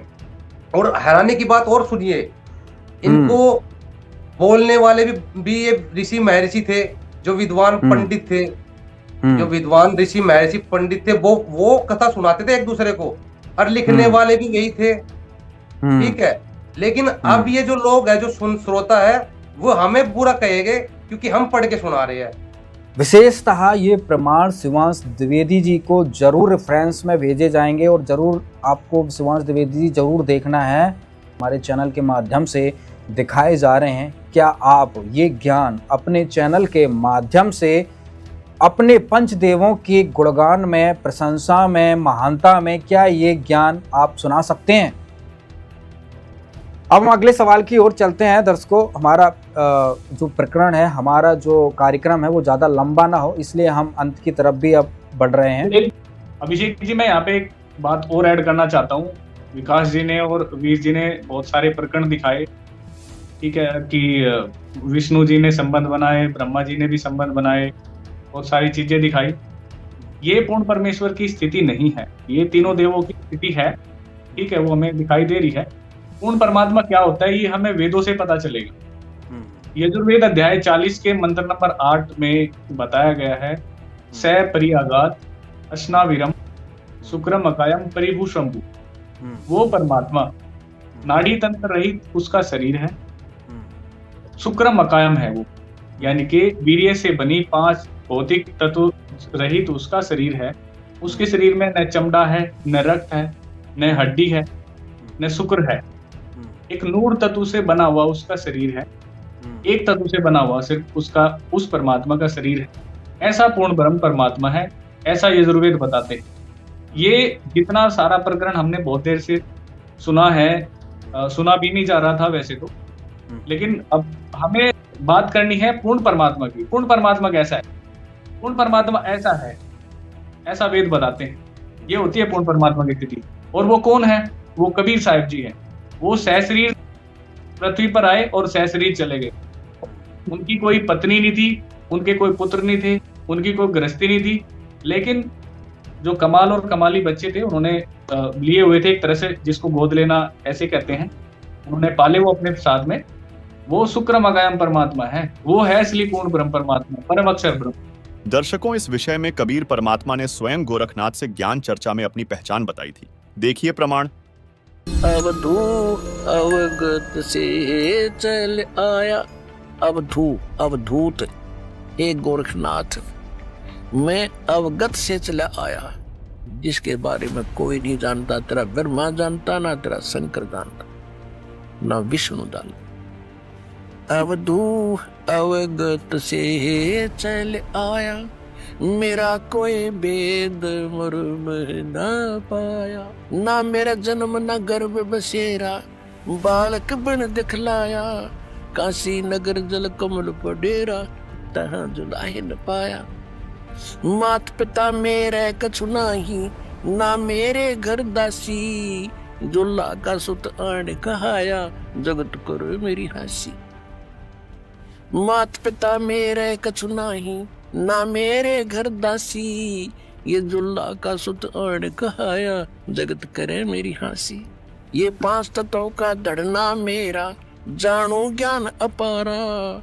सत्य स्वरूपी नाम साहेब का, ओहे नाम हमारा। अदर दीप सतलोक में, अदर दीप गगन गुफा में, तान निज वस्तु सारा। तेरा ज्योत स्वरूपी अलख निरंजन, वो डरता ध्यान हमारा। अदर दीप और गगन गुफा में, तान निज वस्तु सारा। तेरा ज्योत स्वरूपी अलख निरंजन, वो डरता ध्यान हमारा। हाड चाम लहू ना मेरे, हाड चाम लहू ना मेरे, कोई जाने सतनाम उपासी। तारण तरण अव्यय पद दाता, मैं हूँ कबीर अविनाशी। हाड चाम लहू ना मेरे, कोई जाने सतनाम उपासी। तारण तरण अव्यय पद दाता, मैं हूँ कबीर अविनाशी। बिल्कुल, आपने जो प्रकरण बताए बहुत बखूबी से समझ में आ रहे हैं और आज की जो जनता है, आज के जो व्यूअर्स हैं वो पढ़े लिखे हैं और वो सारी चीज़ें समझ चुके हैं। तो अब इसमें ज़्यादा डिटेल में हमें ज़्यादा जाने की ज़रूरत नहीं है, क्योंकि ये ऐसे प्रकरण हैं जो कि कहीं ना कहीं शर्मिंदगी हमें देते हैं और जो धर्म के ठेकेदार बने हुए हैं उन्हें इस पर विचार करने की ज़रूरत है। संत रामपाल जी महाराज के ज्ञान को सुनकर उस पर विश्लेषण करने की ज़रूरत है और उसको लागू करने की ज़रूरत है। मुझे तो नहीं लगता है कि पुराणों की कथाएं, ब्रह्मा विष्णु महेश की ये क्रीड़ाएँ लोगों का मोक्ष करा देंगी। हितेंद्र अत्री जी, मेरा आपसे सवाल है, जिस तरीके से ये गुंडों को लेके और उस जगह पर पहुंच जाता है, एक पब्लिक प्लेस में पहुंच जाता है, वहाँ पे हुड़दंग करता है और जिस तरीके से वहाँ पे संत रामपाल जी महाराज के भक्त होते हैं और कुछ माताएं बहनें भी वहाँ पे, महिलाएं भी होती हैं, जिस तरीके से वहाँ पे बदतमीजी कर रहे होते हैं, क्या ये जायज़ है? जहाँ पे ये स्टॉल लगी हुई थी, ये सब डिविजन मजिस्ट्रेट के अंडर आता है कि वो परमिशन देते हैं, उसके बाद ही ऐसा कोई जो है हम स्टॉल लगाते हैं किसी भी कार्यक्रम में, चाहे कोई मेला है या कोई और कोई प्रोग्राम है। जो ये संत रामपाल जी के फॉलोअर्स जिन बुक्स को सर्कुलेट कर रहे हैं पब्लिक के अंदर, तो इनके बारे में ऑलरेडी गवर्नमेंट ऑफ इंडिया है जो ये सारा पूरा पता करवा चुकी है, तभी तो इनको कभी रोका नहीं गया। और आप देख रहे होंगे कि कुछ लोग, चंद लोग होते हैं जो विरोध करते हैं। बड़े बड़े IAS ऑफिसर, IPS ऑफिसर जब उनके पास ऐसे मामले जाते हैं तो वो मुकदमा दर्ज करने के लिए भी मना कर देते हैं, क्योंकि वो उनकी नॉलेज में आ चुका है कि ये ऐसा कुछ भी नहीं है इसके अंदर। और अगर इस प्रकरण की बात करें, देखिए, हम जब भारतीय संविधान हमें अधिकार देता है कि हम अपने धर्म का प्रचार कर सकते हैं, शांतिपूर्ण तरीके से कर सकते हैं, लेकिन कोई भी धर्म हमें गुंडागर्दी करना नहीं सिखाता। जब ये लोग इतने ही धार्मिक हैं, तो आप अगर इस वीडियो में देखोगे तो इन्होंने क्या कर रखा है, एक बेचारी महिला बीच में खड़ी है और वो उसको कितनी गंदी तरह से घूर रहे हैं और उल्टा उनको वहां से जाने के लिए भी बोल रहे हैं और ऊपर से रास्ता भी रोके खड़े हुए हैं। कहीं पे आप देख रहे हो कि पूरे वीडियो के अंदर कहीं भी निकलने का रास्ता नहीं दिया जा रहा उस लेडी को, और साथ में उनके साथ जेंट्स खड़े हैं, उनके साथ भी वो बड़ी बदतमीजी से पेश आ रही हैं। इन लोगों का जो मकसद है न्यूसेंस क्रिएट करना है। और ये देखिए, जब किसी दायरे ने, मतलब गवर्नमेंट के दायरे ने इनको परमिशन दे दी है इस जैसे बुक्स की स्टॉल लगाने की, तो ये लोग होते कौन है? देखिए, एग्जीक्यूटिव मजिस्ट्रेट बोला जाता है SDM को, और वो अपने जो सब डिवीजन में मजिस्ट्रेट होता है, जब उसने एक परमिशन दे दी, यानी वो कोर्ट का ऑर्डर हो गया, कोर्ट की परमिशन हो गई, तो उसको चंद मतलब गुंडागर्दी करके लोग वो ये बात बोल ही नहीं सकते कि आप यहाँ से इसको हटाओ। उनके पास ऐसे कौन से कानून के तहत ऐसी पावर आ गई जो वो उनको मतलब कि ऐसे हटने के लिए बोल रहे हैं और गालियां दे रहे हैं वहां पे गंदी गंदी। एक औरत की जो लज्जा है वो भंग हो रही है क्योंकि उनको वर्ड्स ऐसे यूज कर रहे हैं, उनके गुरु को गालियां दे रहे हैं। फिर अभी तक कार्रवाई क्यों नहीं की आपने? कार्रवाई अभी तक उस पर क्यों नहीं की? क्या एफआईआर वगैरह कोई दर्ज नहीं होगी उस पर इस मामले में? अभी कार्रवाई चल रही है और मैं माफी चाहता हूँ कि ये मामला जो है मेरे नॉलेज में जो लेट आया है, और जैसे ही मेरी नॉलेज में आया है मैंने इसकी पहले देखो, जब भी कोई बात कोई देखना होता है ना, ऐसा लीगल का जो एक्शन के लिए देखना होती चीज, तो उसके लिए पहले देखना पड़ता है कि क्या कहाँ पे क्या बनता है, क्या क्या इनकी किसकी खामियां है या क्या लोगों ने किया है, किस तरीके से ये जो है अपना गलत जो है ये अपराध को मतलब अंजाम दे रही है। और इसमें इन लोगों ने जो किया है, देखिए दंगा भड़काने दो वीडियो वायरल हुए हैं, 2 वीडियो मिले हैं। हाँ अत्रे जी एक मिनट, इसमें ना 2 वीडियो हमें प्राप्त हुए हैं। एक वीडियो तो संत रामपाल जी महाराज के भक्तों की तरफ से बनाया गया है जिसमें ये बदतमीजी कर रहा है। दूसरी वीडियो इसने अपने YouTube चैनल पर भी डाला है जिसने अब इसके तरफ से रिकॉर्ड किया गया जिसमें किताबों को जला रहा है। तो अगर इन सबूतों को अगर कलेक्ट किया जाए तो किस प्रकार के आरोप इस पर केस मुकदमे दर्ज हो सकते हैं? देखिए भारतीय न्याय संहिता के तहत जो सेक्शन 298 से लेके 302 तक है अब, तो उसके अंदर जो रिलीजन के बारे में जो भी हम गलत करते हैं उसके बारे में प्रावधान दिए हुए हैं। जैसे जिन पुस्तकों को ये जला रहा है, अब देखिए उनके अंदर बहुत सारे ग्रंथों के, जैसे गुरु ग्रंथ साहिब का भी उसमें मतलब बहुत सारी बातें हैं उसके अंदर, संतों की वाणियां हैं, और उसमें कहीं ना कहीं देवताओं की फोटो भी लगी होगी, तो उन चीज़ों को वो सार्वजनिक तौर पे जला रहा है। तो ये घिनौना अपराध है। और इसमें अभी अगर पीछे देखोगे Punjab and Haryana high court की एक जजमेंट है जिसने इसको मतलब सीरियस ऑफेंस माना है। एक मेरे सीआरएम चल रहा था वहाँ पे, उसमें बताया उन्होंने बिल्कुल क्लियर करके जज साहब ने कि ये किस किताब को? हेलो हाँ जी हाँ किस किताब को माना है?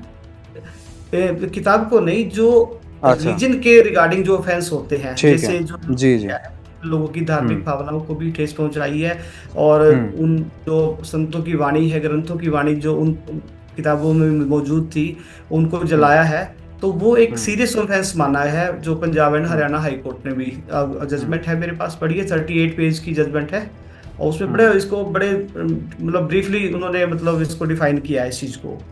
और दूसरी बात ये है कि ये लाइफ एंड लिबर्टी के भी खिलाफ है। देखो भारतीय संविधान हमें ये इजाज़त देता है, हमें मतलब कि जीवन और स्वतंत्रता की मतलब जो है कि हम अपनी जो कहीं भी अपना जो रह सकते हैं, आराम से कहीं भी प्रचार कर सकते हैं, शांति तरीके से मतलब इकट्ठे हो सकते हैं। तो यहाँ तो ये उनके राइट्स को भी मतलब कहीं ना कहीं थ्रेट कर रहा है कि क्या, क्योंकि वो जो भी कर रहे हैं, एक तो वो दायरे में आके कर रहे हैं, परमिशन के साथ कर रहे हैं, तो उसके बाद ये कौन होते हैं उनको मतलब जबरदस्ती हटाने वाले या गैर कानूनी तरीके से उनको अभद्र भाषा बोल। उसमें वीडियो के अंदर जी अत्री जी, वीडियो के अंदर एक बजरंग दल का कोई जिला पदाधिकारी अपने आप को बता रहा है, उसका सहारा लेकर इस शिवांश द्विवेदी ने वहाँ पे जो हुड़दंग मचाने की कोशिश की है। क्या इस तरीके के जो और लोग वहाँ पे जो हैं, क्या उन पर भी मुकदमा बन सकता है? बिल्कुल मुकदमा बन सकता है, क्योंकि बजरंग दल भारत सरकार और ये भारतीय कानून से ऊपर नहीं है, और बजरंग दल का कोई वजूद नहीं है ऐसा कि जिसके तहत उनको ऐसी कोई पावर्स मिली हुई है जो वो अपने तरीके से कोई भी किसी भी कार्यक्रम को रुकवा सकते हो या उस कार्यक्रम से कोई चीज़ हटवा सकते हो। तो ये गैरकानूनी तरीके से गुंडागर्दी है सिर्फ, और इसके अलावा कुछ भी नहीं है, और ऐसे लोगों पर कार्रवाई होनी भी चाहिए। और जो भी इस वीडियो को देख रहे हैं, मैं उनसे भी गुजारिश करता हूं कि वो अपने अपने इलाके में जहां पर भी घटना घट रही है वहां पे एक रिपोर्ट अपने प्रशासन को दें, क्योंकि आज ये लोग इस स्टॉल को हटा रहे हैं तो कल किसी और चीज़ को हटाएंगे, क्योंकि अगर हम इनको समय रहते नहीं रोकते तो इनकी गुंडागर्दी दिन ब दिन बढ़ती जाती है। तो और आजकल तो ये धर्म का एक चोला पहन लेते हैं, जबकि आप देखो जब उनको इतनी सारी बुक्स के अंदर से ये बुक्स नजर आई तो उन्होंने अपने जो पुराण हैं और हैं जो कथाएं हैं उन्होंने पहले सुनी भी है, मैंने भी सुनी हुई है। जैसे अहल्या का प्रकरण है, इंद्र देवता के बारे में बहुत सारी कथाएं हैं, उनमें ऐसी ऐसी बातें आती हैं। तो क्या इन्होंने वो कभी नहीं सुनी? और क्या इन्होंने, अगर ऐसी बातों से इनको आपत्ति है तो क्या कभी शिव पुराण के ऊपर या देवी पुराण के ऊपर इन्होंने कभी कोई एप्लीकेशन मूव नहीं की किसी भी गवर्नमेंट अथॉरिटी को या कोर्ट के अंदर? अगर आपत्ति थी यहाँ भी बैठ के बातचीत करी जा सकती थी इनकी, या फिर ये पुलिस को रिपोर्ट करते हैं या जहाँ से परमिशन लिए वहाँ रिपोर्ट करते। ये होता है सभ्य तरीका। लेकिन ये गुंडागर्दी करना, ये कहाँ का तरीका है? और क्या ये हमारी जनता को मान्य होगा? तो हमें तो बिल्कुल मान्य नहीं है, और हम इसके ऊपर वो सब एक्शन लेंगे जो इनके ऊपर बनते हैं, और भविष्य में इनको हर तरीके की जो गैर कानूनी गतिविधियां करते हैं उससे रोकने की पूरी कोशिश की जाएगी। जी, यहाँ पर अंतिम में एक सवाल और करेंगे विकास जी। आप सभी हमारे जितने भी अतिथि आए हैं, वीडियो में चिंगाड़ मार रहा है, चीख रहा है कि मर जाएंगे, किताबें नहीं बिकने देंगे। क्या कहेंगे विकास जी उसके वक्तव्य पर? वो पुस्तकें अभी वीर जी ने पढ़ी हैं, मैंने भी कुछ प्रकरण आपको बताए हैं, और अश्लीलता के अगर इसके पैमाने यही हैं जो भी पढ़ के सुनाए गए हैं, मैं तो ये कहता हूँ कि जो आज हमने वीडियो में पढ़ के भी सुनाया है, अगर ये अपने घर में जाके अपनी माँ बहनों को पढ़ के भी सुना देगा तो भी शायद मैं समझता हूँ अगर एक इंसान भी अगर ये है तो ये शर्म के मारे डूब के मर जाएगा। और ये पुस्तकें तो पीढ़ियों से इनके घर में रखी हैं, तो बंद कौन सी पुस्तकें होनी चाहिए? और अगर इसके अपने वचन भी सत्य है, और ये अपने वचन पे भी है, वो कहते हैं ना कि वचन प्राण जाए पर वचन ना जाए। तो मेरा तो यही है इस दफाड़ी से, यही तो है कि अगर तेरी औकात है बंद करवाने की, तो जहां अश्लीलता है उनको बंद करवाने की कोशिश कर।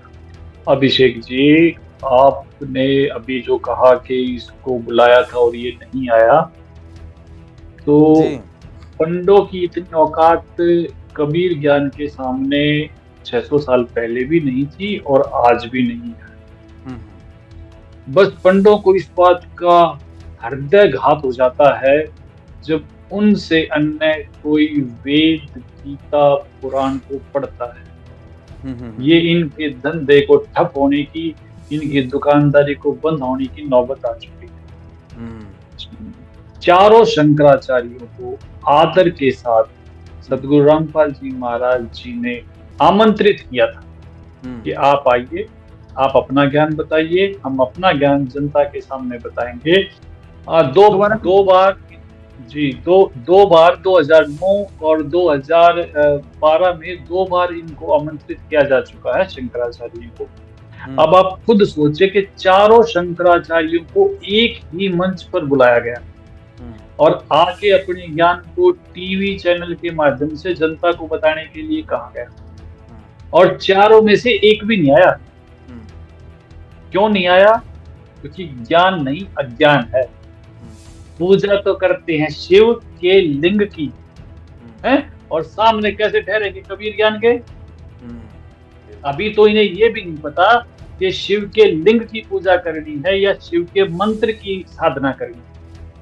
और कबीर ज्ञान के सामने किसी की औकात नहीं है। ये घोड़ा तौब का है और ये मैदान करता चलेगा। और ये तो एक छोटा सा मैं कहूँ कि एक गली का गुंडा है, इसकी तो कोई औकात ही नहीं है किसी भी तरह से।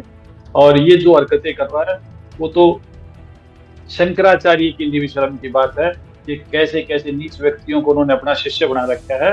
तो मैं तो यही निवेदन करूंगा कि शंकराचार्य जी, ज्ञान चाहे आपको हो ना हो, इंसानियत के नाते ऐसे मूर्खों का त्याग आप अवश्य करें। दर्शकों, संत रामपाल जी महाराज ने शंकराचार्यों को ज्ञान चर्चा के लिए आमंत्रित किया था। प्रमाण के लिए देखिए ये वीडियो। अब देखिएगा, हमने 11 अक्टूबर सन 2009 को इन सभी आदरणीय शंकराचार्यों से प्रार्थना की थी कि आप जी आध्यात्मिक ज्ञान चर्चा के लिए पधारें। लेकिन ये अपने आप को शायद महान समझते हैं और अपनी बेइज्जती समझी होगी रामपाल से गोष्ठीकरण में, लेकिन उस तरह नहीं तो इस तरह कर दिया हमने तो इनकी हिंदी अब संसार आप समझ जाएगी जनता ये किसे एक शंकराचार्य है। ये देखिएगा, हमने इनके पास ये पत्र भेजे थे सभी शंकराचार्यों के चारों के पास।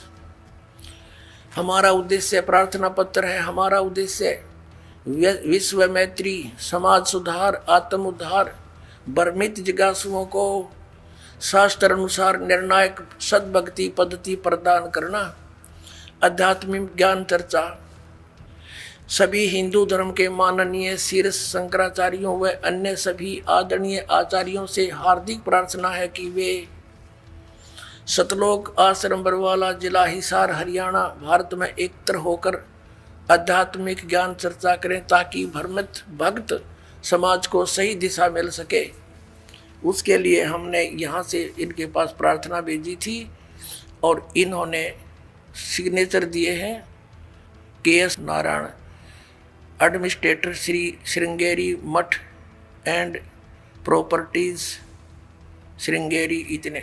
ये 16/8/2009 को ऐसे ये हमने सबके पास भेजा था। इन्होंने हमारे को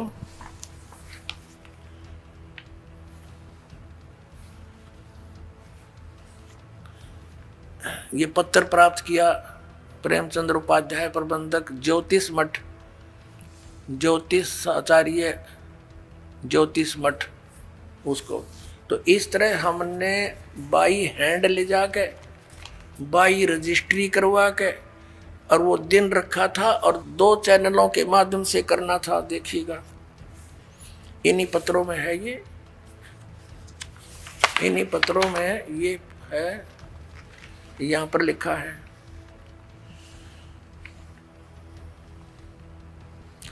इस सर्व कार्यक्रम आध्यात्मिक ज्ञान चर्चा का सीधा प्रसारण सुप्रसिद्ध टीवी चैनलों जी जागरण, एक नंबर जी जागरण, दूसरा साधना पर 11 अक्टूबर 2009 को शाम 6 बजे से 10 बजे तक किया जाएगा।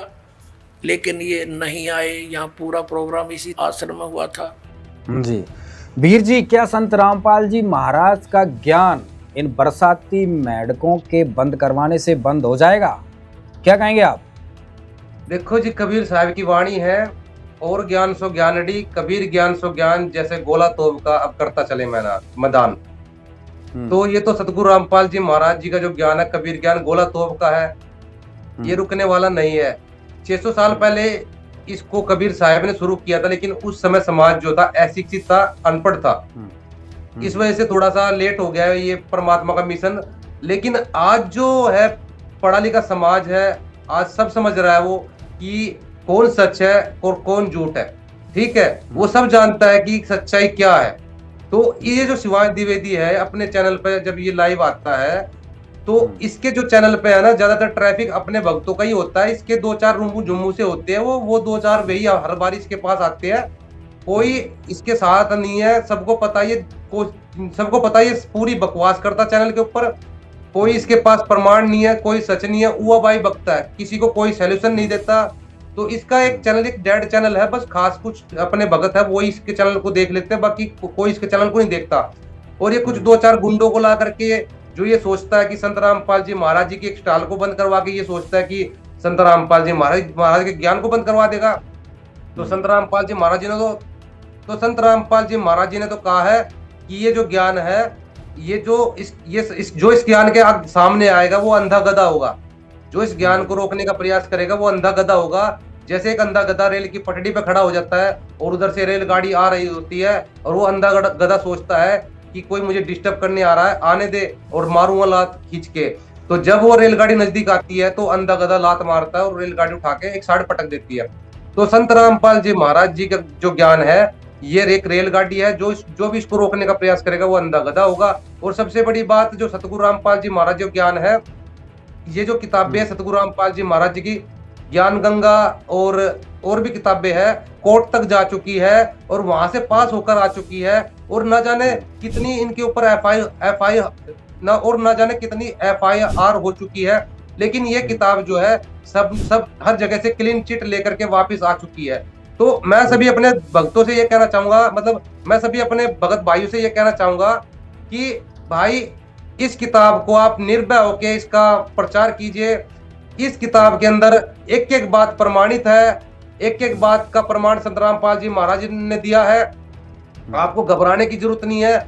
जो सतगुरु रामपाल जो ये बात उठा रहा था कि दुर्गा माता के साथ बलात्कार करने की चेष्टा की, वो कबीर सागर में लिखा हुआ है। अगर कोई बोले कहाँ लिखा हुआ, कबीर सागर में लिखा हुआ। अगर आपको केस करना तो कबीर के ऊपर कीजिए। इसमें जो प्रमाण दिए गए हैं वे पुराणों से दिए गए हैं। अगर आपको कोई आपत्ति है तो वेद व्यास को पकड़िए। इसमें जो प्रमाण दिए गए हैं चरितमानस से दिए गए हैं, वाल्मीकि रामायण से दिए गए हैं। अगर आपको कोई आपत्ति है तो तुलसीदास को पकड़िए, वाल्मीकि जी को पकड़िए। इसमें जो प्रमाण दिए गए हैं संतों की वाणी से दिए गए, नानक जी, गरीबदास जी, महाराज जी की, तो अगर आपको कोई आपत्ति है तो उनको पकड़िए। तो संत रामपाल जी महाराज जी तो केवल इनको मतलब संत रामपाल जी महाराज ने तो संग्रह किया है। तो आप निर्भय होके इन पुस्तकों का प्रचार कीजिए। ये जो पुस्तक है पाक पवित्र पुस्तक है, इनके अंदर कोई भी ऐसी अश्लील बात नहीं लिखी हुई है। और ये जो पुस्तक है कोर्ट तक जाकर के क्लीन चिट लेकर वापस आ चुकी है। तो निर्भय होकर प्रचार कीजिए और अपने हिंदू भाइयों को, अपने जितने भी मानव समाज के सभी धर्मों के भाइयों को जगाइए। क्योंकि जो आज हमारा जो समाज है आज जागरूक है, मतलब हमारा जो समाज है शिक्षित है, पढ़ा लिखा है।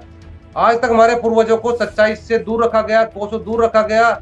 हमारे पूर्वजों को गीता कह रही है कि भूत मत पूजो, पितरों को मत पूजो। हमारे इन लोगों ने जो है इन वेद गीता को धंधा बना लिया। हमारे पूर्वजों को भूत पूजवा के भूत बना दिया, पितर पूजवा के पितर बना दिया। यानी कि जी अब समय आ गया है। बिल्कुल बिल्कुल, अब जनता पढ़ लिख चुकी है, लोग समझदार हो चुके हैं, प्रमाणों को तो संत रामपाल जी महाराज जो है लोगों की नजरों में इसलिए खटक रहे हैं, लोगों को जागरूक कर रहे हैं। संत रामपाल जी महाराज ने लोगों को जगाने का काम किया। हम भी कभी अंधभक्त थे, कभी हम भी इन्हीं के साथ खड़े हुए थे। हम भी अंधभक्ति पाखंड का एक हिस्सा थे, आज जागरूक हो गए। जी। और हमारा जो ज्ञान है वेद गीता पुराण के आधार से है। कोई ये कहता हो कि वेद गीता पुराण से एक एक अपनी मतलब हम जो है ज्ञान गंगा का एक एक श्लोक, एक एक मंत्र, एक एक वाणी इन शास्त्रों से मिलाकर दिखा देंगे और टिका कर दिखा देंगे कि विद प्रमाणित है। जी जी, बहुत बहुत धन्यवाद आपका। कुलदीप जी क्या कहना चाहेंगे अंत में आप? देखो जी, इसको वैसे अध्यात्म का तो ज्ञान है ही नहीं बिल्कुल, लेकिन इसको कानून का भी बिल्कुल ज्ञान नहीं है। ये तो ऐसा कह रहा है कि मैं पिकने नहीं दूंगा, यानी कि इसको कानून की भी नॉलेज नहीं है। दरअसल ये जो सारा मैटर है, कबीर साहब ने, परमात्मा जी ने आज से लगभग 600 साल पहले धर्मदास जी को बताया था कि जो मम संत उपदेश द ढावे वाके संग सबराट बढ़ावे, या सब संत मेहनतन की करनी धर्मदास में तो से वर्णी। कि धर्मदास जो मेरा संत होगा, जो मेरा भेजा हुआ अंश होगा, ये दिए गए ज्ञान के आधार से जो अनुयायी भक्ति करेंगे उनके साथ लोग राड करेंगे जो, और वो कैसे होंगे, वो किस कारण से होंगे। या सब संत मेहनतन की करनी धर्मदास में तो से वर्णी, या जो अन्य संत महंत होंगे ये उनके कारण होगा। ठीक है, और ये प्रत्यक्ष दिखाई दे रहा है इस घटना से। कबीर परमात्मा ने, जब परमात्मा आए थे, कबीर परमात्मा की और काल की वार्ता हुई है। ठीक है, एक प्रकरण है कबीर सागर में। तो काल ने कहा है कि चलो ये तो मैं समझ गया कि आप ही ईश्वर हो और आप जाओगे भी, लेकिन एक वचन मेरा मानना। तो कबीर परमात्मा ने कहा बताओ भाई कौन सा वचन है तेरा? बोला पहले मेरे दूत जाएंगे, पहले मेरे चेले जाएंगे, उसके बाद आप अपना अंश भेजना। परमात्मा ने कहा ये भी बात तेरी मान ली। तो काल ने कहा था कि द्वादश पंथ करूं मैं साजा, नाम तुम्हारा ले करूं आवाजा, द्वादश पंथ नाम जो ले ही सो हमरे मुख आन समोही। ये कबीर पंथ की बात हो रही है अभी। काल ने कहा था कि मैं अपने अनुयायी भेजूंगा, मैं 12 दूत भेज दूंगा, 12 दूत ऐसे भेज दूंगा वो पक्का काम कर देंगे, फिर थारी कोई नहीं सुनेगा। फिर कहा है और अनेक कई पंथ चलाऊं या विधि जीवन को भरमाऊं, जाओ ज्ञानी जाओ संसारा, जीवन मानने का तुम्हारा। ये तो कबीर पंथ है। उसके अलावा भी इतने पंथ बना दूंगा कि आपकी बात कोई मानेगा नहीं। ये संत रामपाल जी महाराज के लिए बड़ी समस्या हो रखी है, तो बड़ा संघर्ष करना पड़ रहा है। आज हम ये ज्ञान समझ गए हैं, हम भी उनके साथ लगे हुए हैं। कोई बात नहीं, ये गाली दे रहे हैं, कोई बात नहीं, एक दिन ये समझेंगे। लेकिन मूर्खता की भी हद होती है, जिस तरीके से ये आरोप लगा रहा है, जिस तरीके से बात कर रहा है। ठीक है जी ना, बहुत बहुत धन्यवाद आप सभी का। आपने बहुत बखूबी से हमारे सवालों के उत्तर दिए तो दर्शकों, आज के इस वीडियो में हमने आपको शंकराचार्य के इस पापी चेले का झूठ का पर्दाफाश किया। ऐसे लोग हैं जो बिना पढ़े और बिना सोचे समझे बयानबाजी करते रहते हैं, कुछ भी बोल जाते हैं। ये समाज के लिए हानिकारक है। सच और झूठ के इस युद्ध में हम आपको सत्य का पक्ष दिखाते रहेंगे। धन्यवाद।